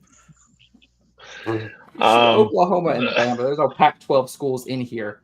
Oh, I'm saying for you being in the Pac-12, it's a rose. You guys always put a team in the Rose Bowl. You should know the tradition of it. That gets That's their what we're saying every year. It's been but we don't live in the past. We live in the future and the now. So, I mean, your last bowl game last year was the Rose Bowl. How'd that go? Anyway, so your last bowl game was a bowl. Not even. You know what? Whatever, Bill. I love how the national championship. Anyway. Okay. I digress. Back to the college football playoff this year. Number 8, Oklahoma hosting the number 9 controversial Alabama Crimson Tide. This game's going to be in Norman, Oklahoma, not the Rose Bowl. Don't listen to Alex. This game, I don't know what to make of this game, if I'm being 100% honest. Alabama's offenses just look like dog shit for the better part of the last month. Me and Cottrell keep talking about it. Ryan Williams is just gone. I don't know what's going. He might be. I don't know what's going on there because I mean, if you watch college football last year, you were just like Ryan Williams and Jeremiah Smith are just better than everybody, and it's like Jeremiah Smith showed up to keep playing college football this year, and Ryan Williams has it. I don't know what it is because Ty Simpson had a great year. I mean, they're throwing the ball all over the place because they cannot run the ball at all. SEC championship game -3 runs, 3 yards rushing, I believe. Is that accurate? Yep. Yeah. And then you got Oklahoma, who started the year off on fire. John Mateer looked like a guy that was 100% going to be in New York tonight. That had an unfortunate hand injury, and he's played better, but he hasn't looked the same as he did the first 3 or 4 weeks of the season. Oklahoma's offense is spurty.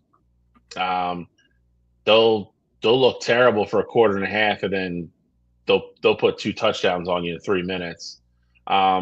Their defense has started to look a little bit better again. I think I'll be 100% honest. I think this game is low scoring. Oh yeah. I want to give the slight edge to Oklahoma, but they really can't run the ball either. Alabama's defense has been pretty good. Oklahoma's is pretty good. I really think it comes down. Maybe Ryan Williams comes out of hibernation tonight or next Friday. I mean, and maybe he shows up and wins the game. I really don't know who to pick in this game. I really don't. I feel like they're a carbon copy of each other right now.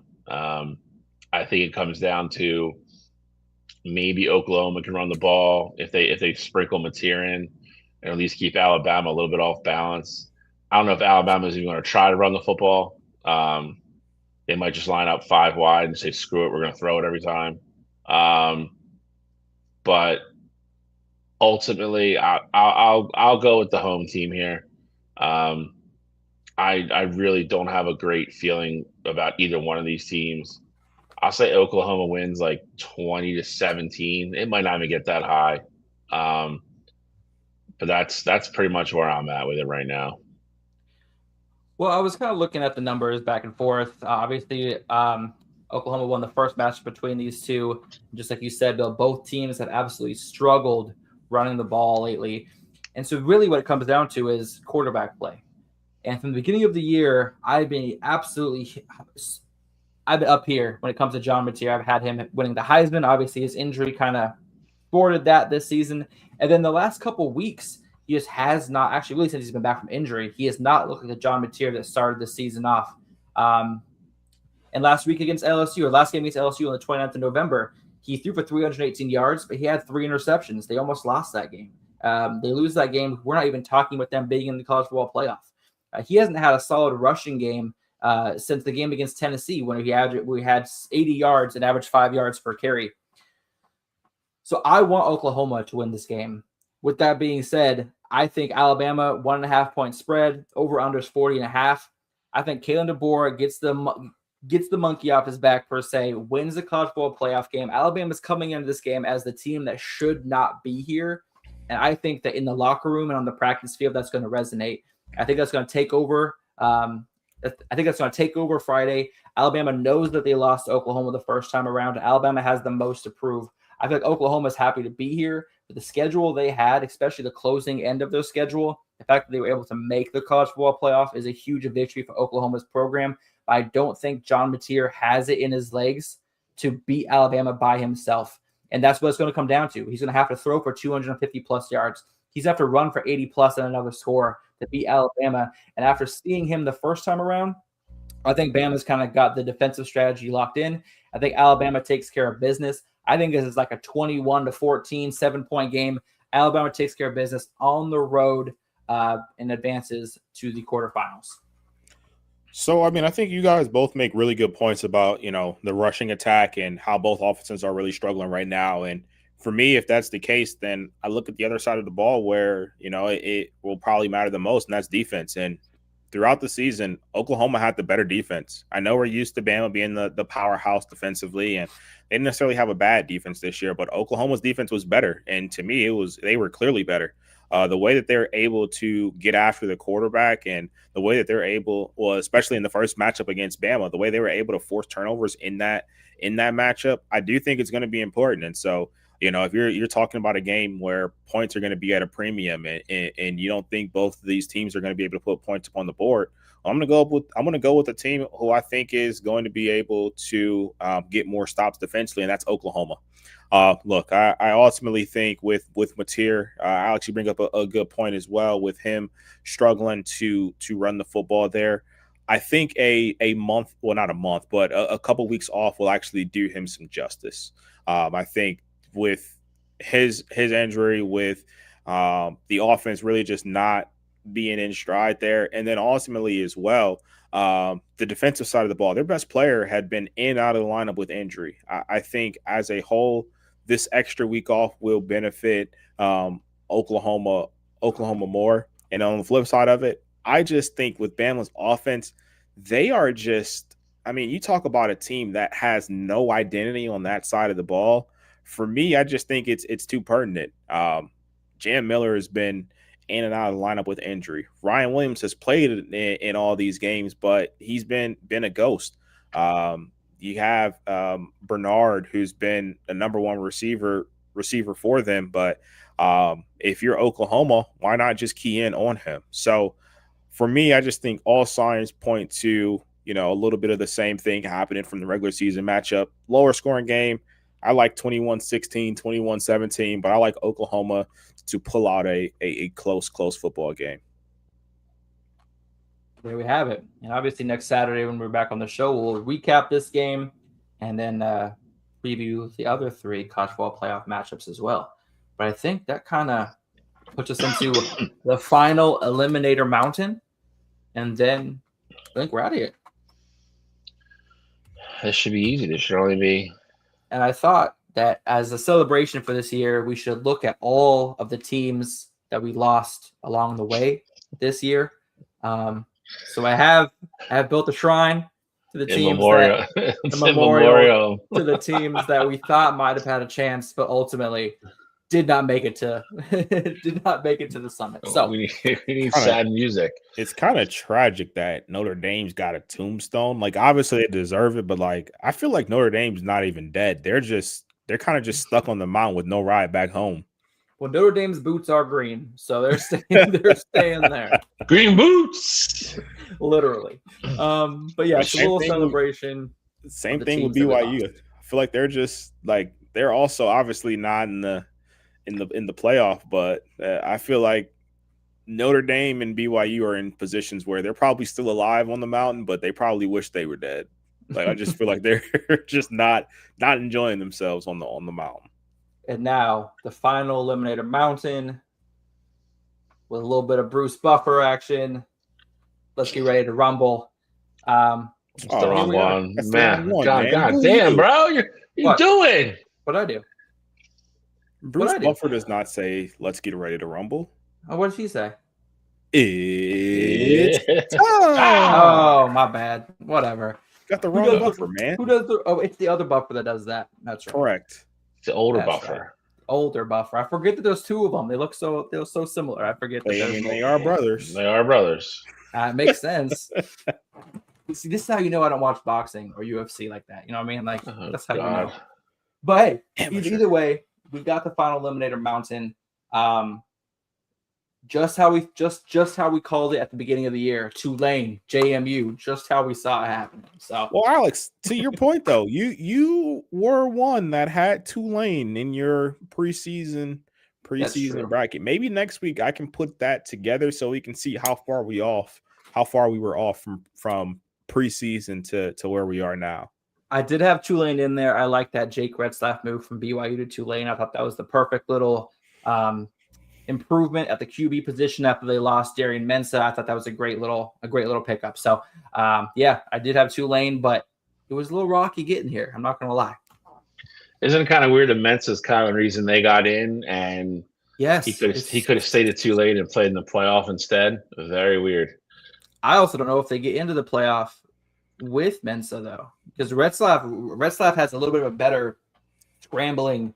Is a little bit of a better scrambler than Mensah is, and I think that his legs and his scrambling ability is why they won a couple of the games this season. So it's kind of weird to see that. I don't even think Tulane would be in the playoffs if Mensah had stayed. So it's really kind of obviously a lot of what ifs. But there we have it, folks. We are officially ready for college football playoffs starting this Friday. Army Navy today. I'm ready. I'm ready for this. I'm ready too, and I'm as excited as I am. It's kind of crazy how fast the season has just flown by. Like the fact that we are in playoff time right now, like we're crowning the Heisman winner tonight. Season really, it feels like we just were starting the show a month ago. Yeah. The season has definitely flown by for sure. Go Ducks. Go Ducks. I mean, next week we'll preview the Ducks and the Dukes from Austin Stadium. The Ducks. And also, there are a lot of bowl games that are going to have great matchups. So as we go through the college football playoffs, as those bowl matchups come up that are really good matchups, obviously, I'm sure we'll find time. We have 2 hour show, folks. We'll talk about and mention those good bowl games as well. We didn't get to get in there today either. This might be what Cottrell was about to say as well, though. FCS playoffs are going on today as well. Today and tomorrow, or today. I think there's some tomorrow too, actually. Mm-hmm. But they're in the midst of their stuff as well. So there's still a bunch of good college football on TV. Just tune in to watch. I know Montana played last night, or Montana State played last night. Montana plays today. Villanova plays today. That's not where I was going, but it's funny you bring that up because the number 1 overall seed, North Dakota State, who were the overwhelming favorites. They were minus money to win the national championship. They got upset last week to Illinois State. So it is truly a wide open tournament this year. You have South Dakota State is no longer in it as well. They lost last week too. So 2 of the, premier teams the past 4 or 5 years, North Dakota State even longer than that. But, your national champions at that level for, like I said, the last 4 or 5 years there are both knocked out at this point. So it is truly wide open.